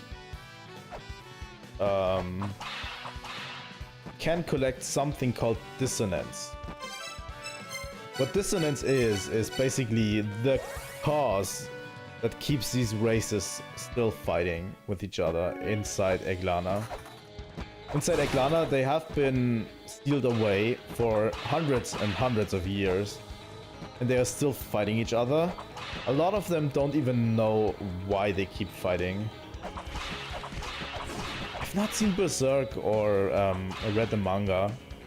Probably should. But yeah, even these races, like the Aesir and then Vanir, still don't know why they're fighting, you know? And the cause of that is this dissonance that we see here. And with the Beherit, we can absorb it. And every time, you know, the item description for the Beherit changes. So we need to find the causes what causes these races to still wage war on each other and absorb it, you know?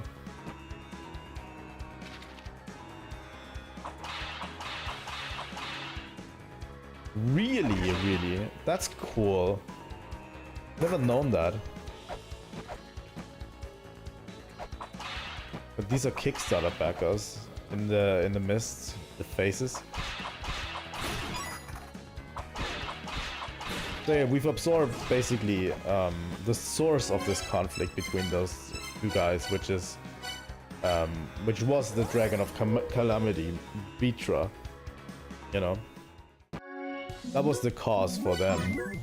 But we still have to find the cause for all of these other races. Why they keep fighting. So that's a thing we need to do, you know? So we have to investigate all of the other areas, all of the other races, and then find the root cause of their dissonance, you know? What's causing them to still fight to this day, to still wage war against each other to this day. I think that might be a sacred orb over there, if I'm not mistaken.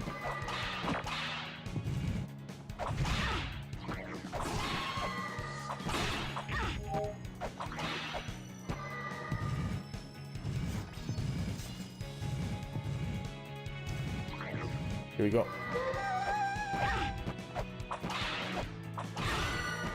Here we go.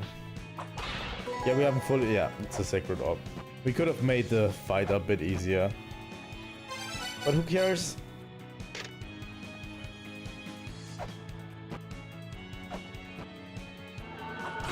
Also... Screenshot time. These formations, we're going to find 5 of them throughout the ruins. So yeah, every time these formations are going to show up, I'm going to make a screenshot real quick.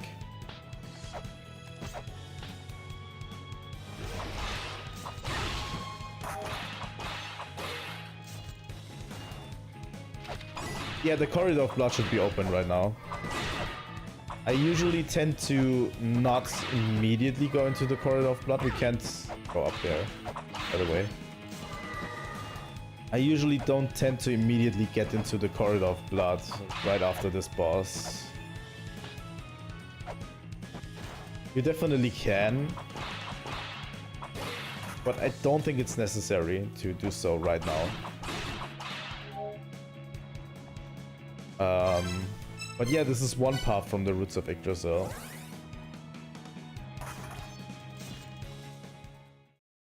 I think we can definitely take another path from the roots. The roots of Yggdrasil kind of branch out into different directions. And there's like 5 main paths I think you can take. And all of them lead to different areas, you know. So it's kind of a hub. At least in the beginning.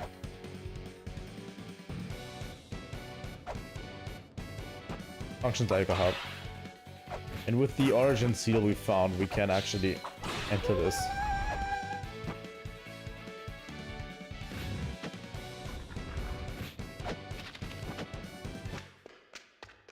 And welcome to our next area that I'm not going to pronounce. Honestly, if you can give me phonetics on that, how do you pronounce this area's name? Because I've tried and I've not come up with anything, with any way to pronounce this. Except maybe, you know, Anuwin or something along the lines. I have no idea how you pronounce this. How do you pronounce this word?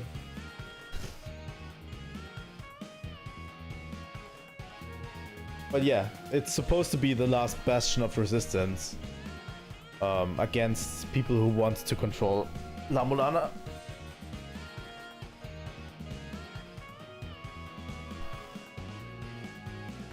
We're going to get into the corridor of blood a little bit later.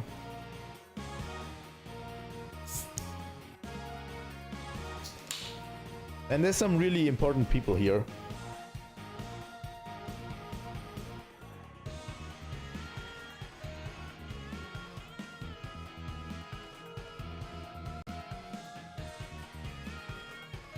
I have no idea how to pronounce it. I've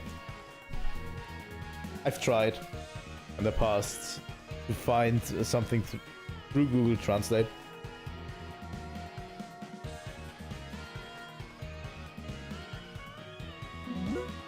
I don't even know which mythology it's from. It's supposed to be from fairies, right? The fairies are involved.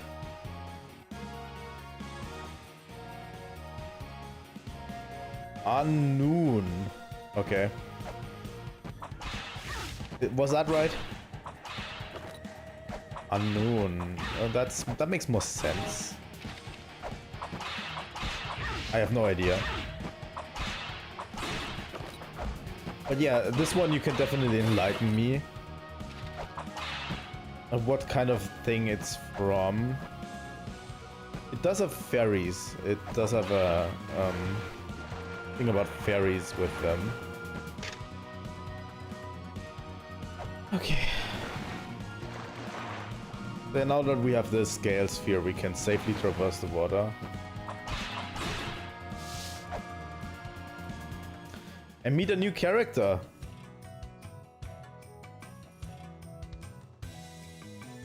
Let's all welcome Molbrook again.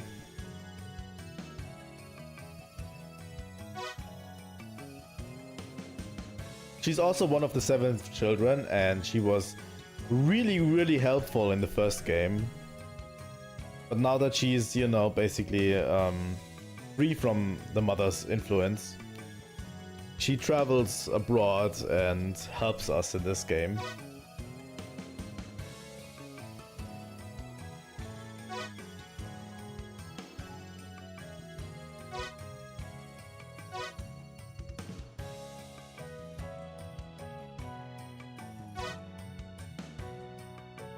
Molbrook is an awesome character, which you see right now. She is so good. Look at her.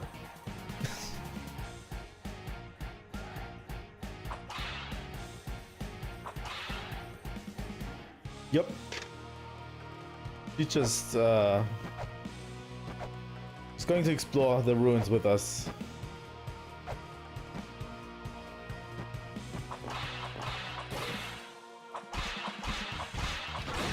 So La-Mulana also has these puzzles that are like coded. So it says abandon your desires. What they want you to do is, in this puzzle, we're going to climb up here and we're going to look at that block and not look in the other direction for a certain amount of time. Sometimes you need to take some of these tablets literally. With the glove we can now push these blocks. What I find a little bit of a nice touch is that her father had a little bit more physical strength. Her father could push these blocks already when he came to the ruins. He didn't need to have a glove to push the blocks, you know.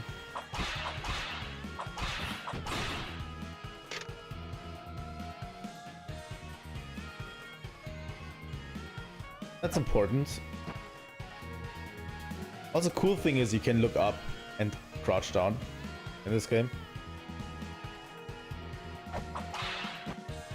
Also, the sprite work is actually really good in this game. I really love it.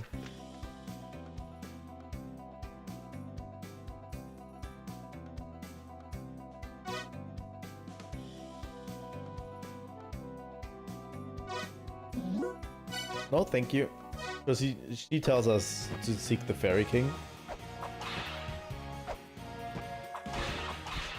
Ray the Fairy King. Which we will do in a hot minute.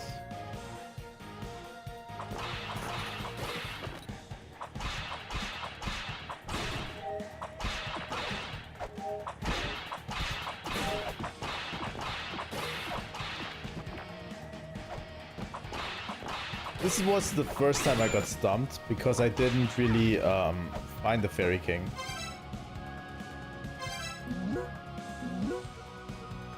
So yeah, Morbrock is also going to chat us up.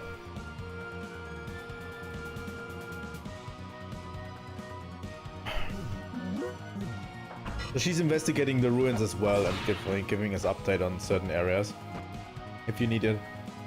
This one was where I got stumped because I didn't see the ladder that's right here. It's a little bit invisible, I find. But yeah.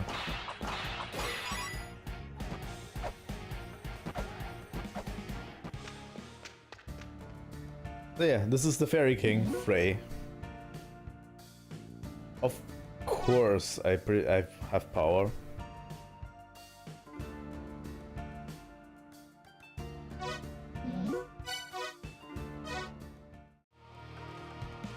So we need to find his sister, which is the Fairy Queen.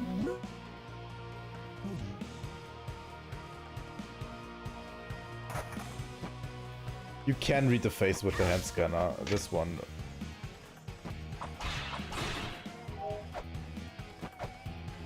You know, you can do it, but when I started the game, I was really lazy about it. You know, and yeah, if I say you can scan everything, you can scan almost everything in the background. Like even this statue, you know, you can scan a lot of stuff in the background. So if you want to play this without a guide, I implore you to scan everything. This is really important. We're going to do exactly what he asks us to do. We're going to seek out the Fairy Queen, and the game really doesn't tell you where the Fairy Queen is, actually, if you haven't played the first game. If you've played the first game, you know, because we've met her, you know, in the first game.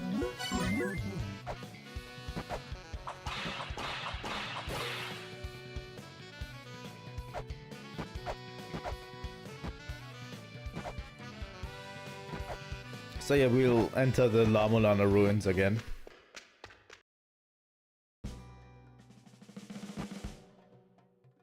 This time we can go a little bit quicker because we don't have to...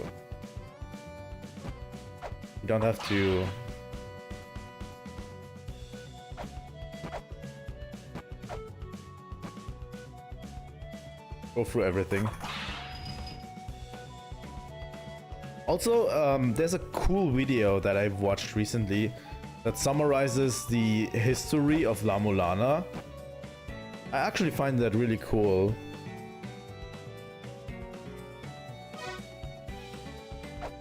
So yeah, the endless corridor is through this area, which has been accessible before. I'd really love to link it to you. I don't know if I can. Maybe I can put it in the description for the next video, but it's really, really cool. I really enjoyed that one. La-Mulana does not get a lot of content made on it, because it's such a niche game. You know?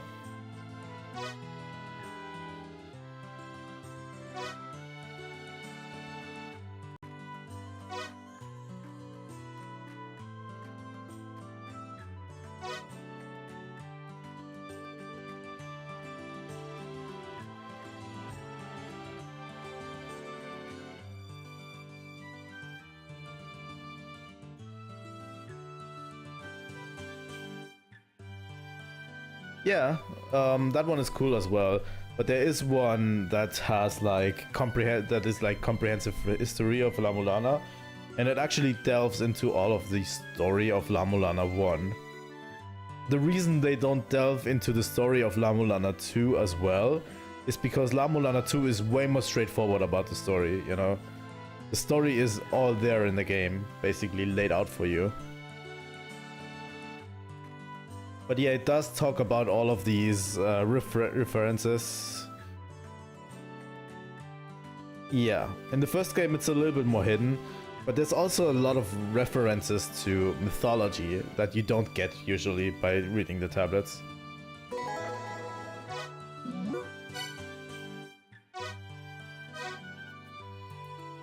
So yeah, now we got Freya's pendant.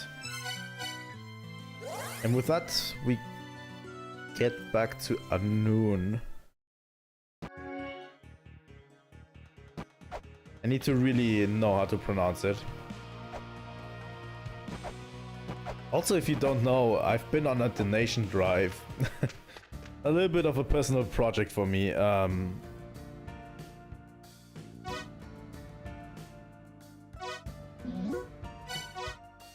yeah, now we can summon fairies at the fairy lights. And the fairies will talk to us.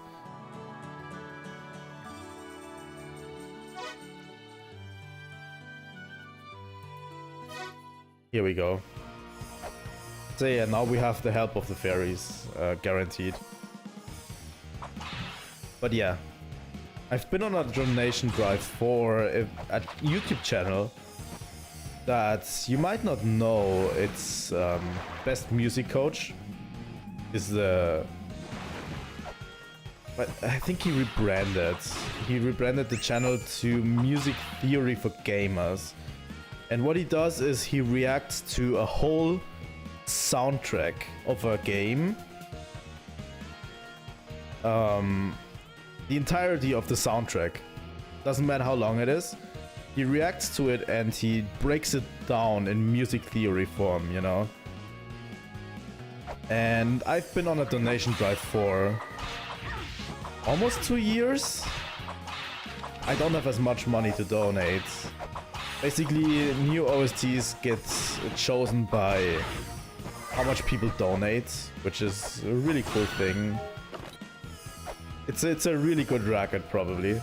But yeah, so I've been donating a lot to get the La-Mulana soundtrack on there. For 2 years. Because I really enjoy the La-Mulana soundtrack.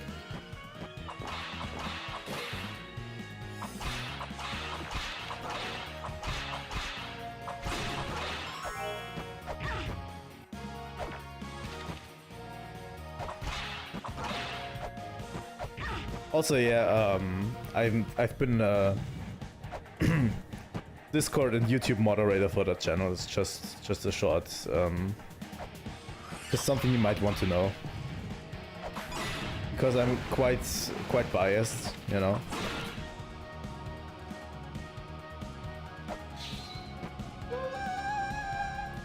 But we recently got up to 100k subs, so I mean, it's not really bad.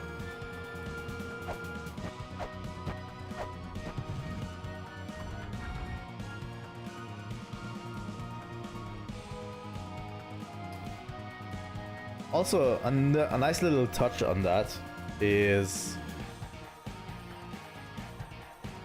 the cold air coming from this entrance. So, next area it is. Let's head into the next area. The Shrine of the Frost Giants. Our first ice area.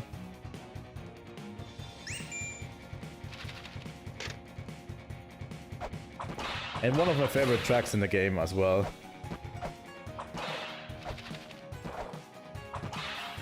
It's just so much fun. I think for an ice area, this area is relatively fun.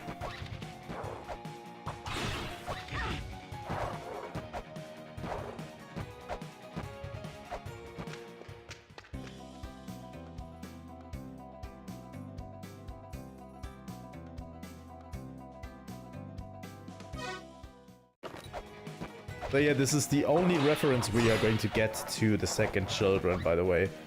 This is the only area from the second children we're going to get in this game. Because it's a destroyed branch. There's nothing else here. It's called the Shrine of the Frost Giants, so yeah. The giants are basically the second children, you know?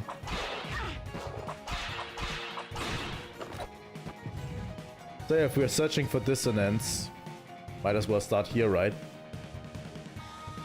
Also, screenshot.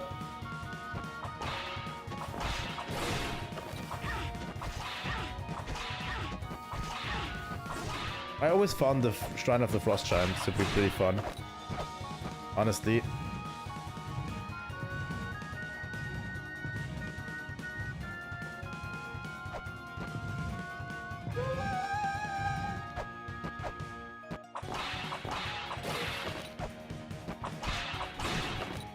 For an ice area, it's actually relatively fun, in my opinion. But you might have different opinions on it. You know.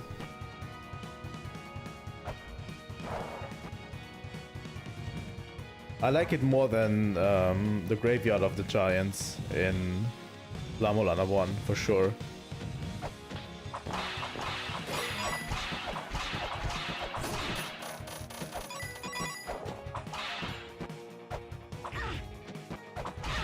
Okay.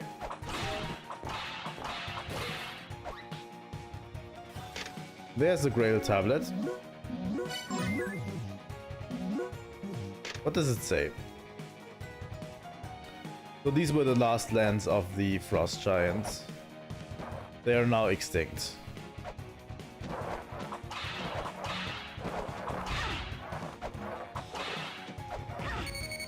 So yeah, the Frost Giants have literally no survivors.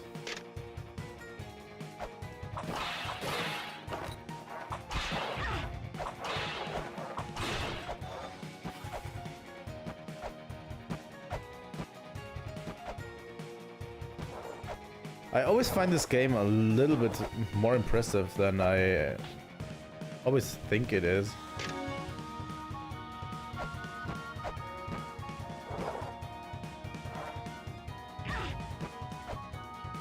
It does have some really solid ideas, in my opinion.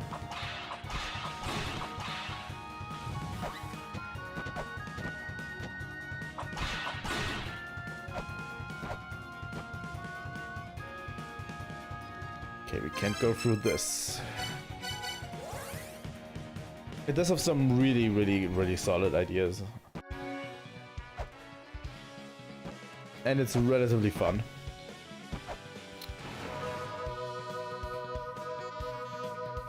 I don't know when we'll stop today.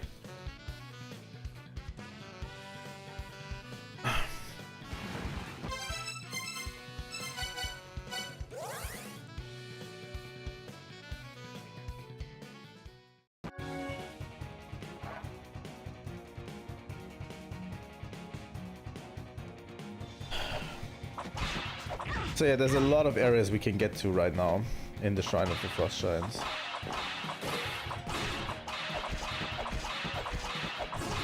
There's different paths we can take right now.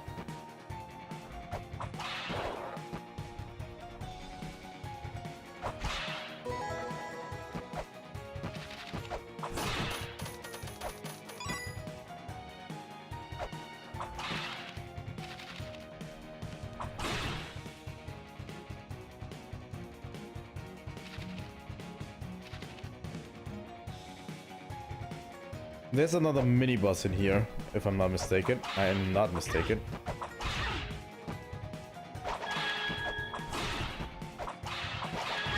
There, the 3 witches.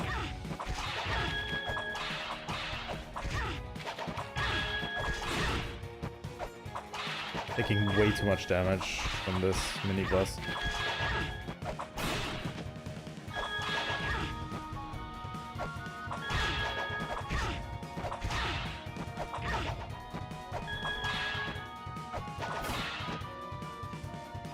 Come on.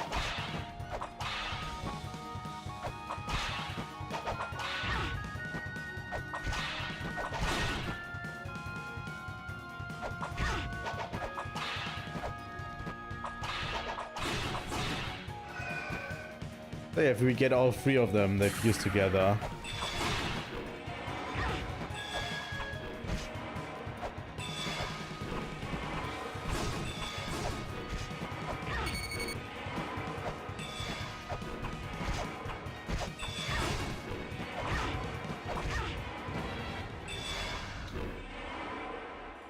And we can also just die. That's a good way. Let's try another path while we're at it.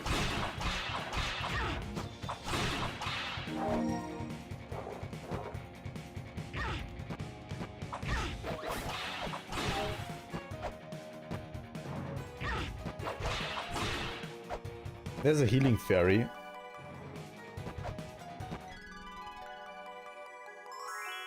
Which we'll gladly take this stage. Screw this. I'm all out of weights. I haven't looked at my lates.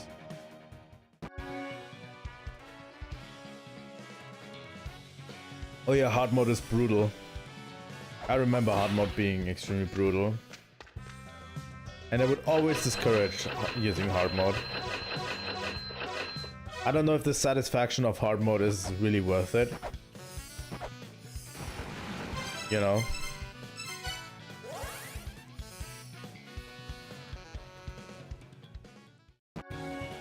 I don't know if the fulfillment is really worth it and the achievements are really worth getting. You get from hard mode.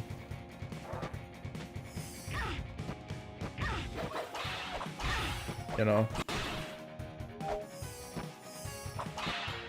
It probably does. I don't know how well designed the bosses are. Honestly. Because I've never thought about...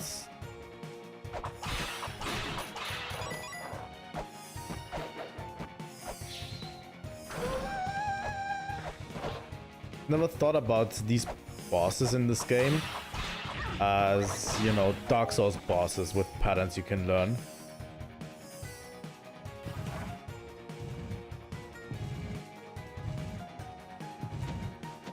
You know? But maybe they are, but I don't really know.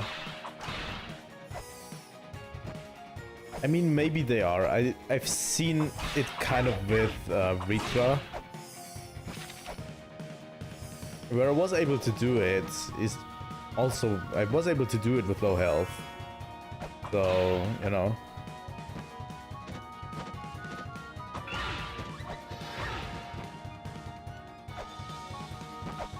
Kind of makes sense.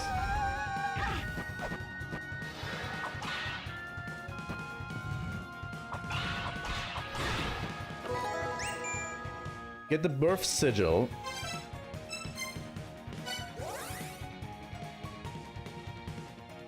There, yeah, definitely, and also patterns. I think. At least I know that Surtur is has randomness in its patterns.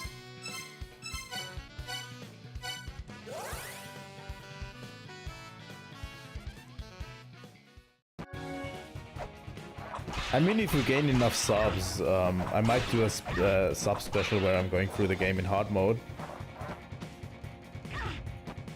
You know, if we get 1,000 subs, maybe I'll do a 100,000 sub special where we play the game in hard mode. Maybe.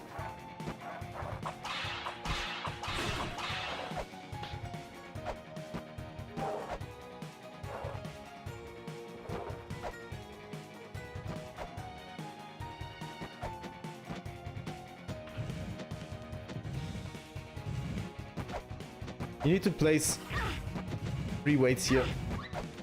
Ah, fuck off with these enemies. Oh my god.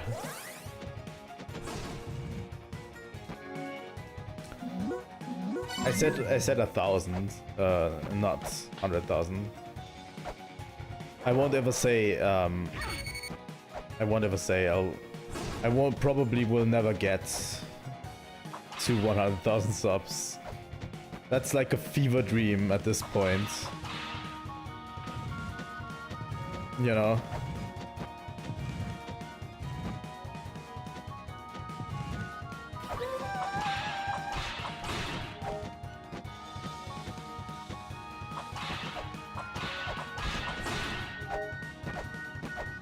Yeah, that's another Ankh jewel for us. Even though this area doesn't have a boss. So we'll have to use that Ankh Jewel for something else.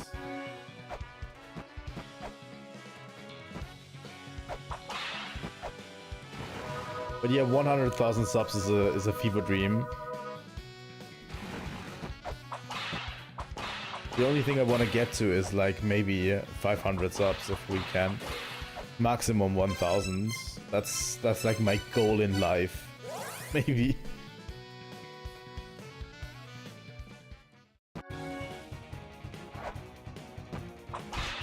We've already beat Fafnir. You mean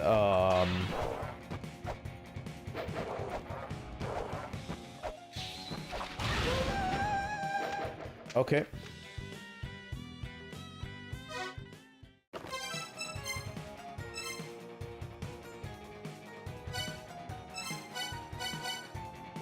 No, in Shrine of the Frost Giants is what is it called?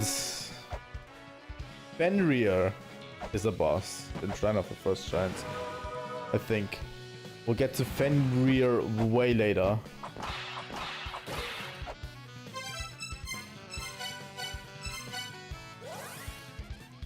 But yeah, he's kind of like a boss, but it doesn't have an Ankh. That's what I mean. It's like not an official guardian.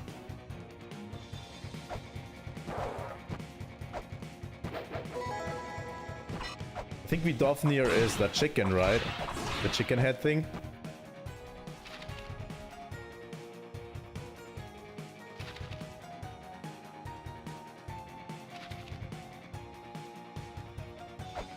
I'm so confused on the bosses, honestly.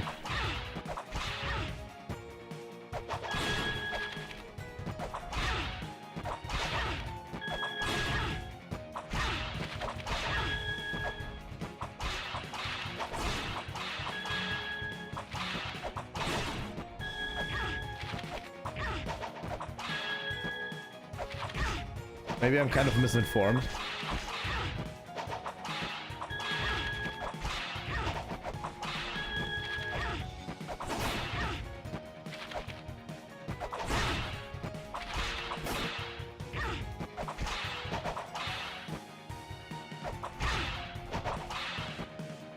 I'm not doing too well on this boss, honestly.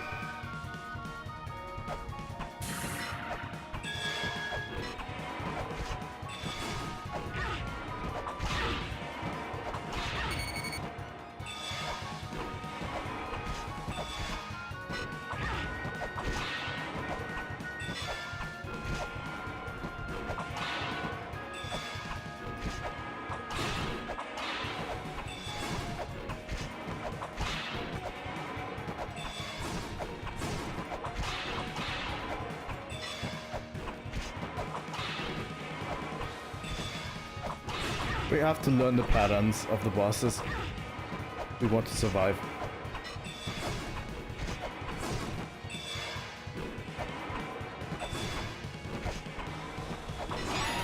There we go. Immediately warp out. Yeah, right. Vidofnir is the one in Icefire Treetop. And Fafnir was the first boss, right?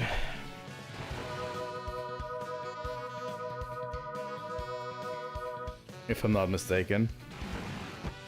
They have like similar names, all of them. Really, really similar names.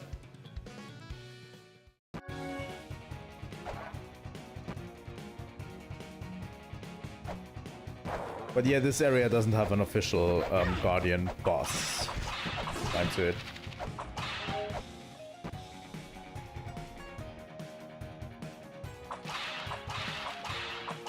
Which is why I find it a little bit weird that we get an Ankh Jewel here.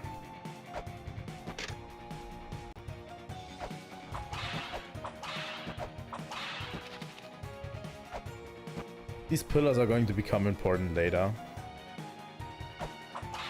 We can't do anything with them yet. And there's a seal we haven't done. We haven't yet. But it wouldn't matter anyway. Ouch.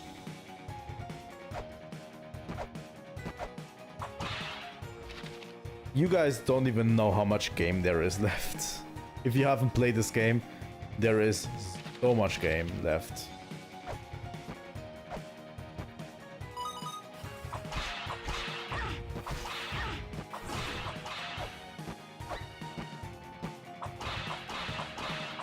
I think this is where we can buy a ferry, right?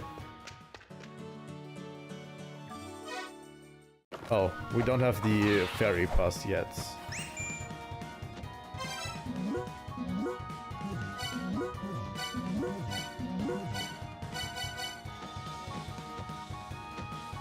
This is something we can't get to yet. At one point we have to face Nidhogg, but...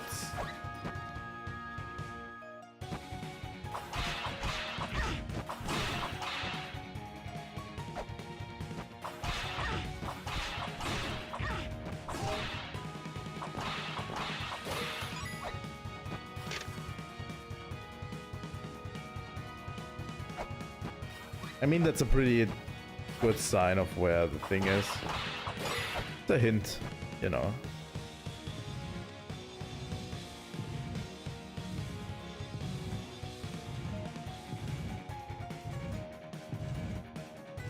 And I think we're almost done with this area, honestly. We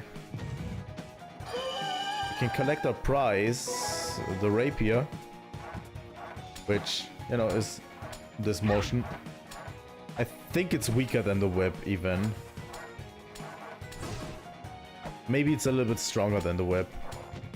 But it doesn't really cover a lot of ground, so I don't like to use it as much. You know?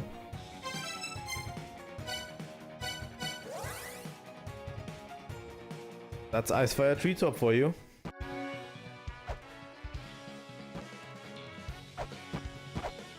And yeah, we're going to get to the cow, the volcano cow, pretty soon. I wouldn't hold my horses. I think it's a little bit off still, but yeah.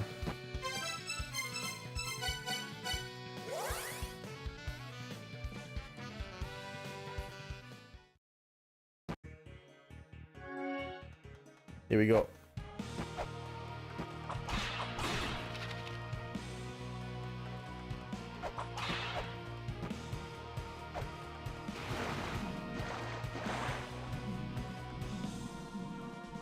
I can safely say I also hate Volcano Cow.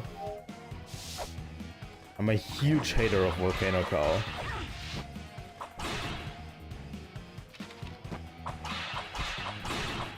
Maybe even the biggest hater of Volcano Cow. With a new seal we can actually unseal this, which is really good.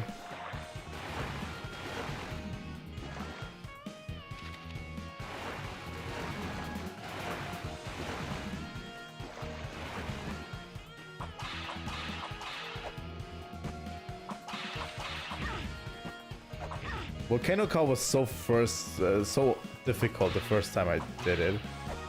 I don't know why.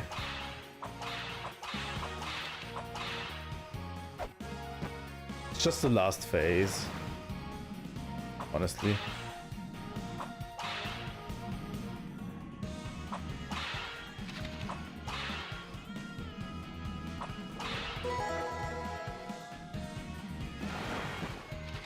I think we're going to get the boat once we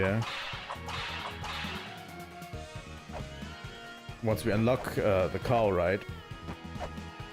Well, hello there, my dude. Who are you?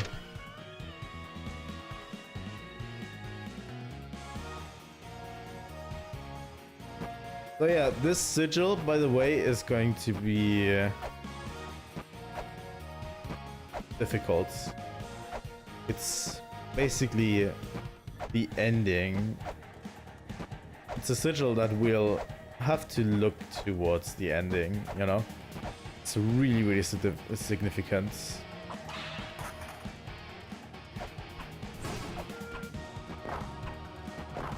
It definitely is a map, yeah.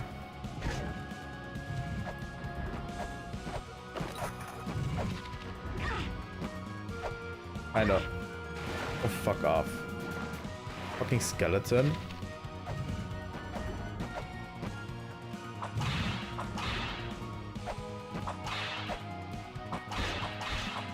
And if you know anything about Norse mythology, this little guy is called Heimdall. Which, yeah. The blast of Heimdall's horn will mark the beginning of Yggdrasil's end.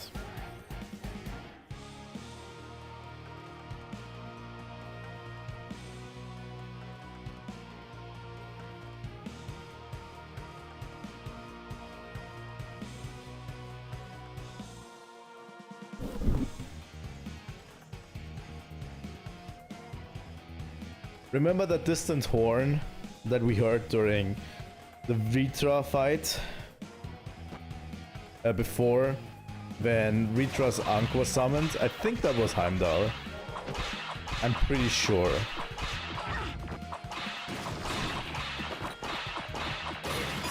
I think it was a signifier that we've set something in motion that will cause the end of Yggdrasil.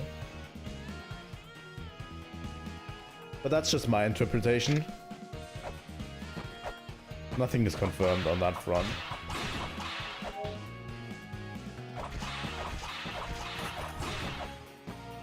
You know?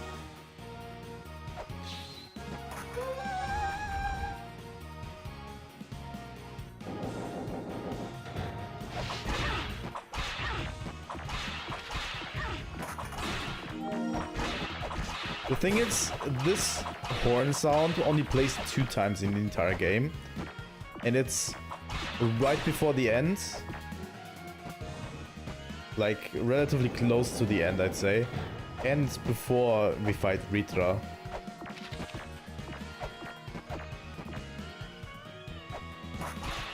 Maybe it's just me overthinking it.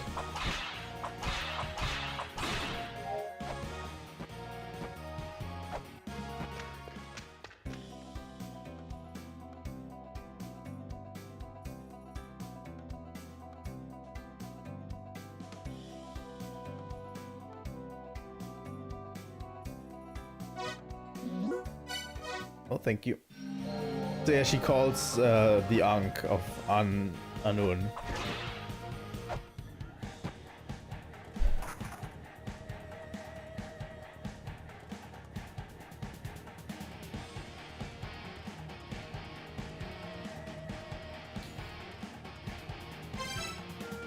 And yeah, with that, I think we're going to take a short break.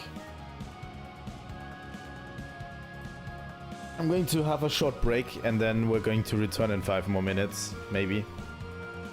Yeah, I'm going to give you a little scene. Here we go, and see you soon.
And we're continuing.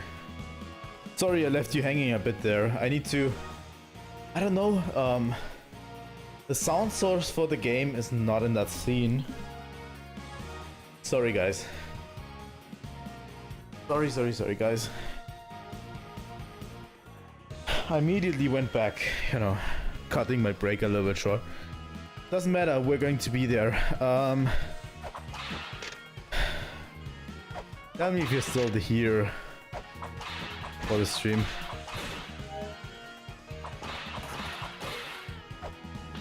You know? Yeah, there's a part of Anun that we haven't really explored yet. Good. There's this part we haven't explored yet.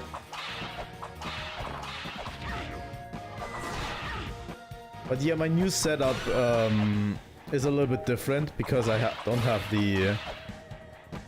because I changed it a bit so that we can have better scene transitions and everything. But yeah, my break screen doesn't have the sound from the game. So I forgot that that was a thing. I thought you were all listening to cool Anun music.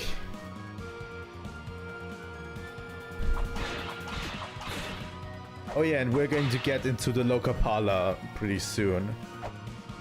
I don't even know where they are from. From which mythology? Are they also Norse mythology? The Lokapala?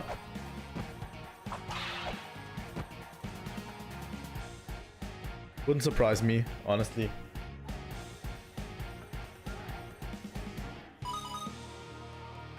Okay, let's go.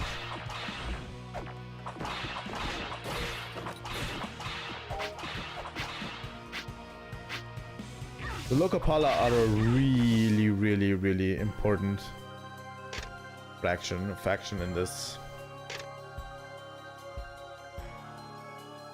So yeah, this is where the Ankh lies, by the way.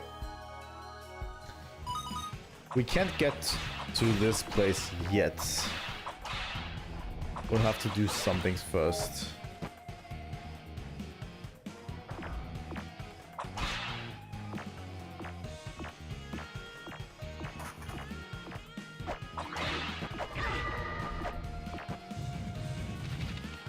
Yeah, we'll have to click that into place. And we need to go back to this first. And I forgot.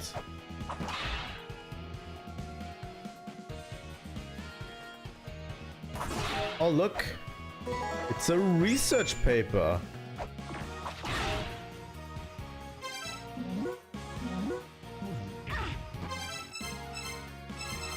So yeah, if we look at these research papers, they literally spell out the story for you. Journal. It's a whole thing. It's supposed to be your father's research papers, who was through the ruins before, you know. And it's basically your father's notes about what happened in La-Mulana, the research papers.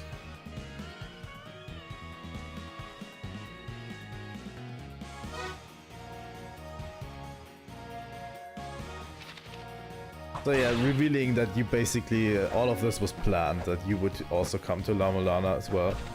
And that you were together going to explore it.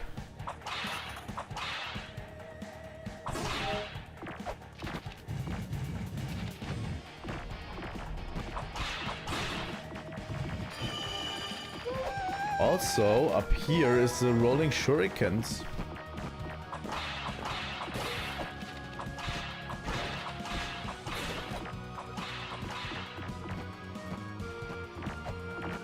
I remember there being a pathway here, right? Yes.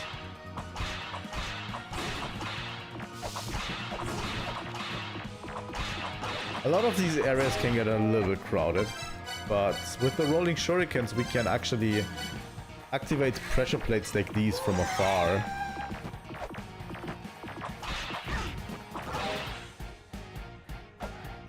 You know?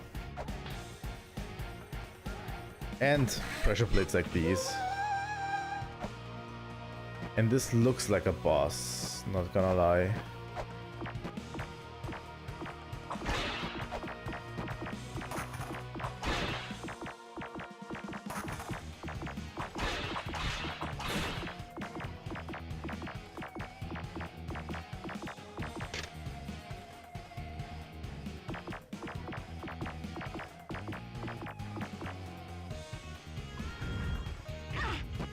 I don't even remember what this boss was about, honestly.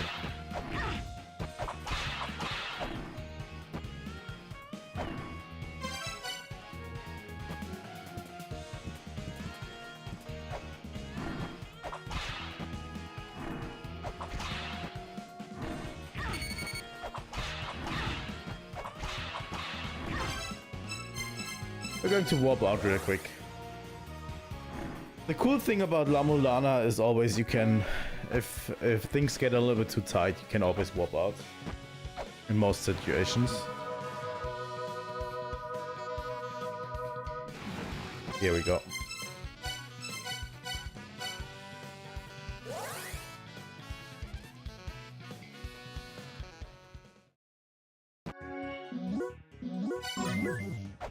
And yeah, I'm doing regular saving. That's just a habit I formed from playing it on the Switch. Like I mentioned, the one bug where you teleport. That was on Switch. And I just made the habit of saving often, you know.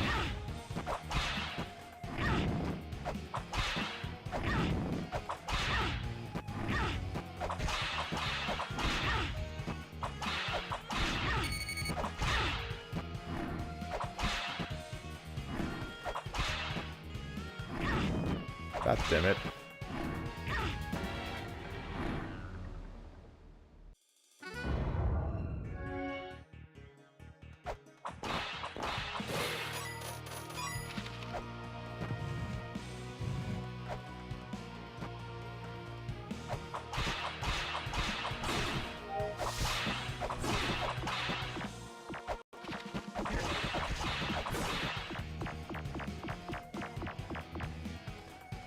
I don't know why this boss gives me so much trouble.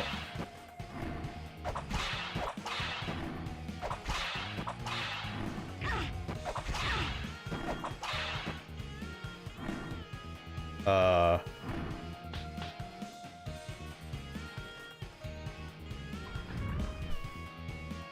found a bug! I'm pretty sure you're not supposed to be able to climb that ladder. Downwards again. I'm relatively sure that's not supposed to happen.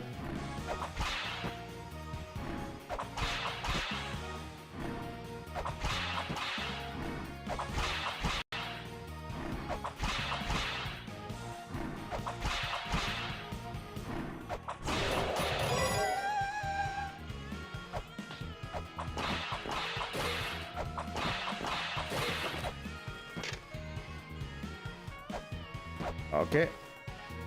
With that done, can actually remove this. I hope I have enough money for this, honestly. No, it doesn't break the boss, it's just... They probably encountered this bug during testing already, I don't know.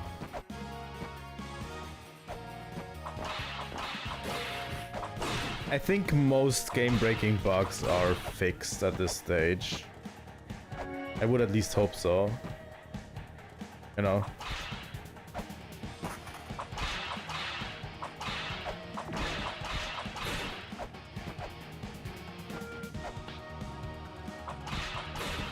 Also, once we get to Surtur, going to be a really interesting boss fight, because I actually know how Surtur was when the game came out.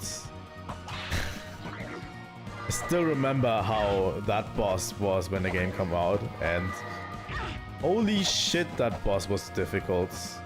What am I doing?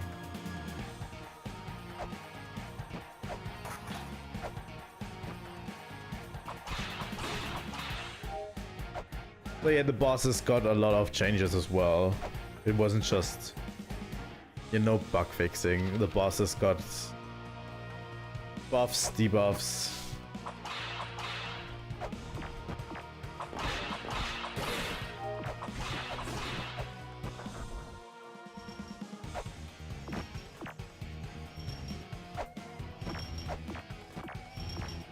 Honestly, I never found La-Mulana bosses to be the best in the industry.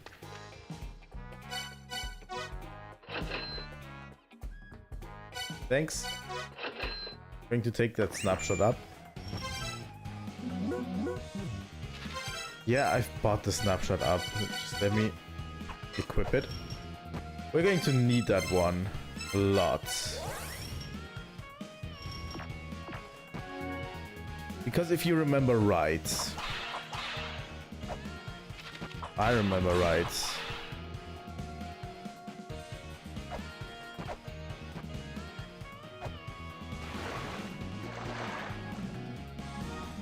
The snapshot up is even more important in this game than it is in the first game. And in the first game it actually was used for the ending puzzle. So yeah. But yeah, without this app you don't really come far into the game, because look at these murals, and we can actually use the snapshot app to scan those murals. Interesting, huh? We're going to find a lot more of these murals throughout the ruins. And we're going to need all of them.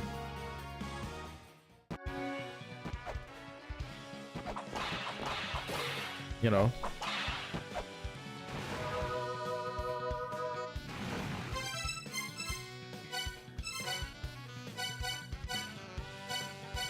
I like the way they use the snapshots and the mantras a little bit better than in the first game, honestly.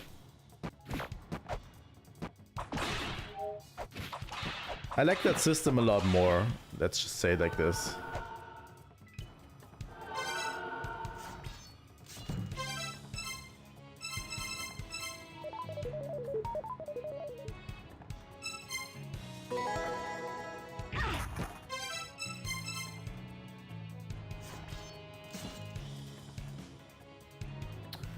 Yeah, I think later there's one that gives you an app. I'm not quite sure which one it is, actually. But yeah, we're still not finished with Anun. Anun is like a second hub. It's like... it's opening in a lot of directions. In the beginning, you're going to be here a lot.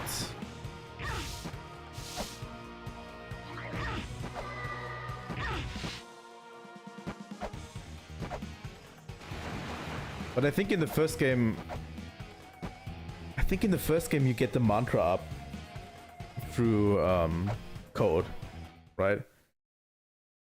So yeah, if we jump down here, we can get to a new area called the Immortal Battlefields.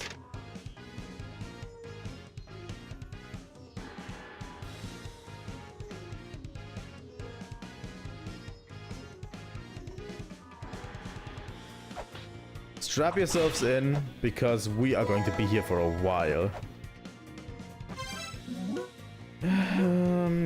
Yeah.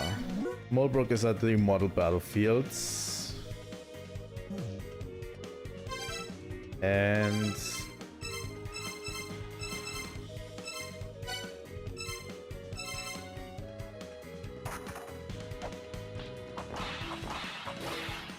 so yeah, this is the Immortal Battlefield. You haven't read the message.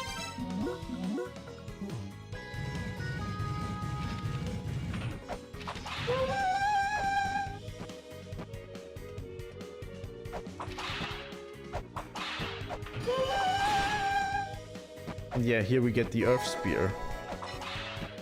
It's pretty important, you know. It's a pretty important sub-weapon. And there we, for the first time, encounter the Lokapala, which is these orange guys. that look heavily militarized.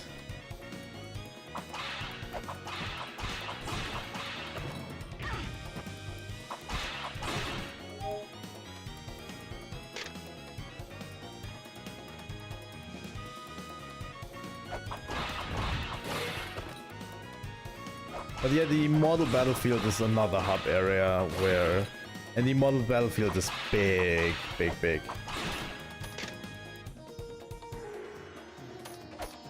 And yeah, it's supposed to be a ring-like structure. A ring of water, if it... You know. You know what I'm talking about.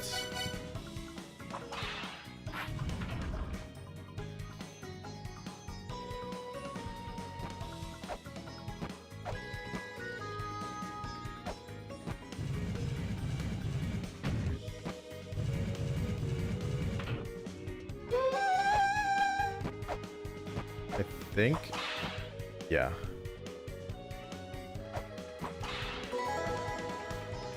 The Gale Fibula. A new item in this game. As you can see, if we have the Gale Fibula, we'll run like a crazy person, but we also can't stop. So the Gale Fibula is the first thing that you have to actually put off until you actually need it in your equipment screen. It's probably good for some speedrunning strats, if I'm honest. But that's about it.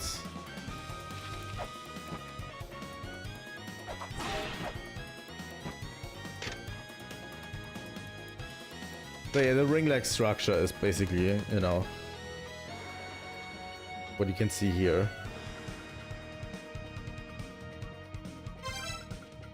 That's supposed to represent this area. Now it's first to delve into the water. Or at it. We're going to buy the race scanner, by the way. We don't have enough money. Okay, that's good. So we'll buy that later.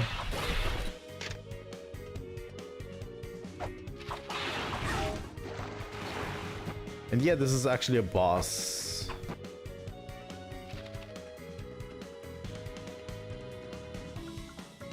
I think it's a relatively easy boss.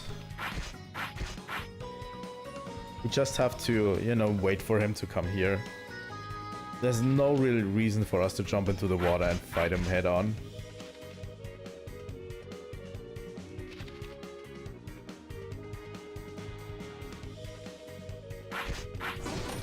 There we go.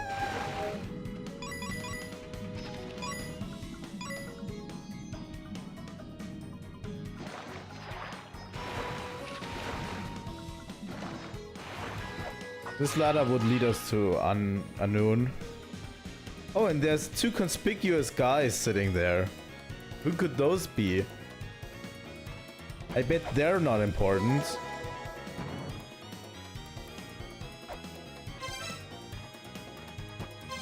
So yeah, we've got 2 more research papers, by the way. So this one is like,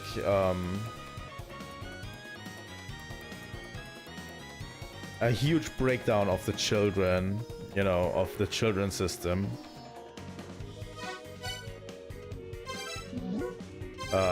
Here we go. Journal.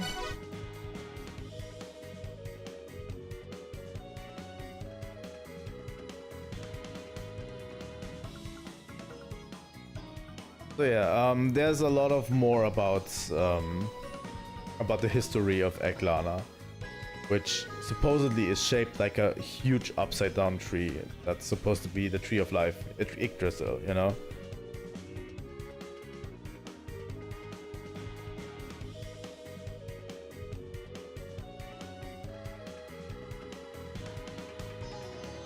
And yeah, currently one of the tribes that's currently trying to take over the entire tree is the local Pala.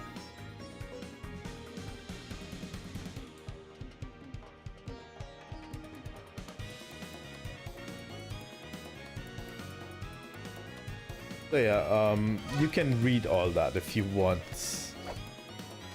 But I advise you to play the game first. Anyway.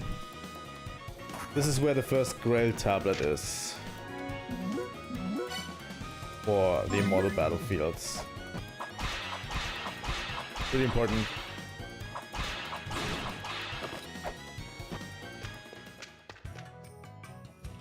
And there's Mulbrook's tent, by the way, if you want to see her. She's usually there.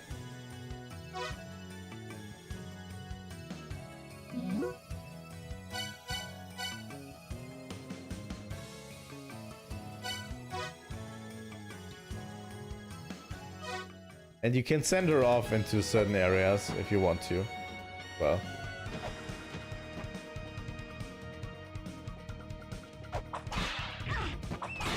But yeah, these local Pala can actually send reinforcements and call reinforcements when shit's about to go down, you know? When they see you. Map.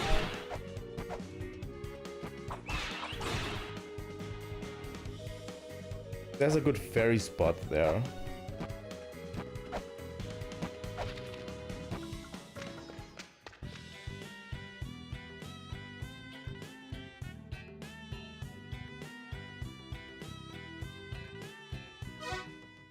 Okay.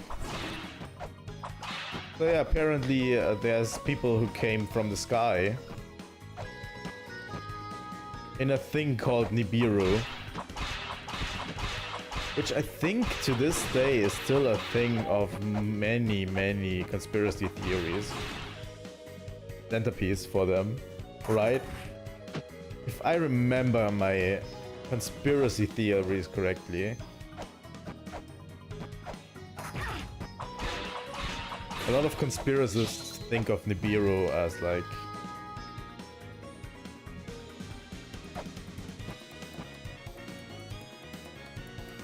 thing that's still there in the upper atmosphere, that exists there or something. I'm not that huge into conspiracy theories, but yeah. For this puzzle we need to actually wear the Gale Fibula, by the way. There we go.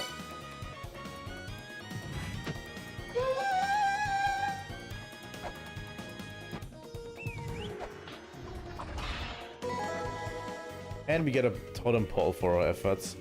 And this is the area we've already been to, by the way.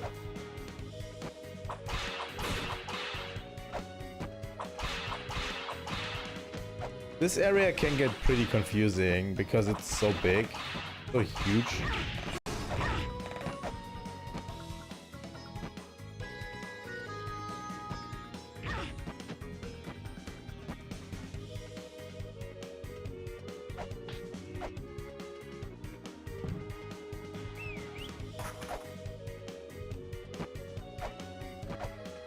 So here we are.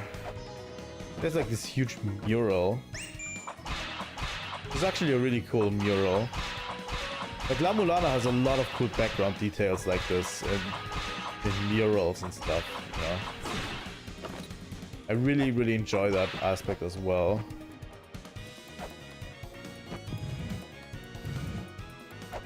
Isn't this a sequence break, technically?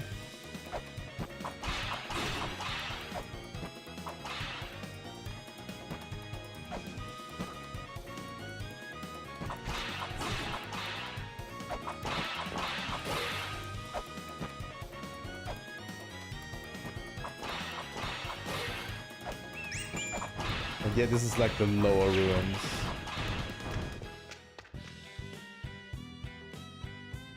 And this one just doesn't say anything. I don't think there's anything to get for us here, so let's just warp back. Also, do you see this massive area in the model battlefield? You know? That's why this area is so big.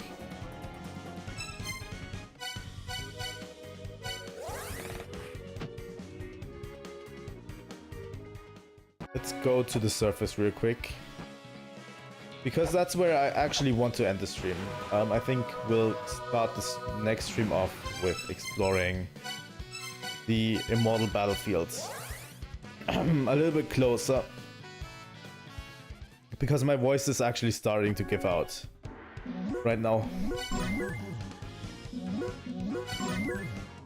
So yeah, I think that's where we're going to stop, and next time we are going to explore the model battlefields and all of its branching paths as well. I want to introduce areas to you relatively slowly because we need to get used to them, you know. If I can make it, I'm going to stream Dragon's Dogma tomorrow. If I can make it. If not, we're going to see each other on Friday for Final Fantasy VII. So, yeah. I thank you all so much for watching. If you've stuck with me this long, La-Mulana does not get a lot of traction. But I really, really love the series, and I really love these games. And they are my favorite games of all time for a reason. And that's it, you know. I just love them. So, I thank you all so much for watching today's stream. And yeah.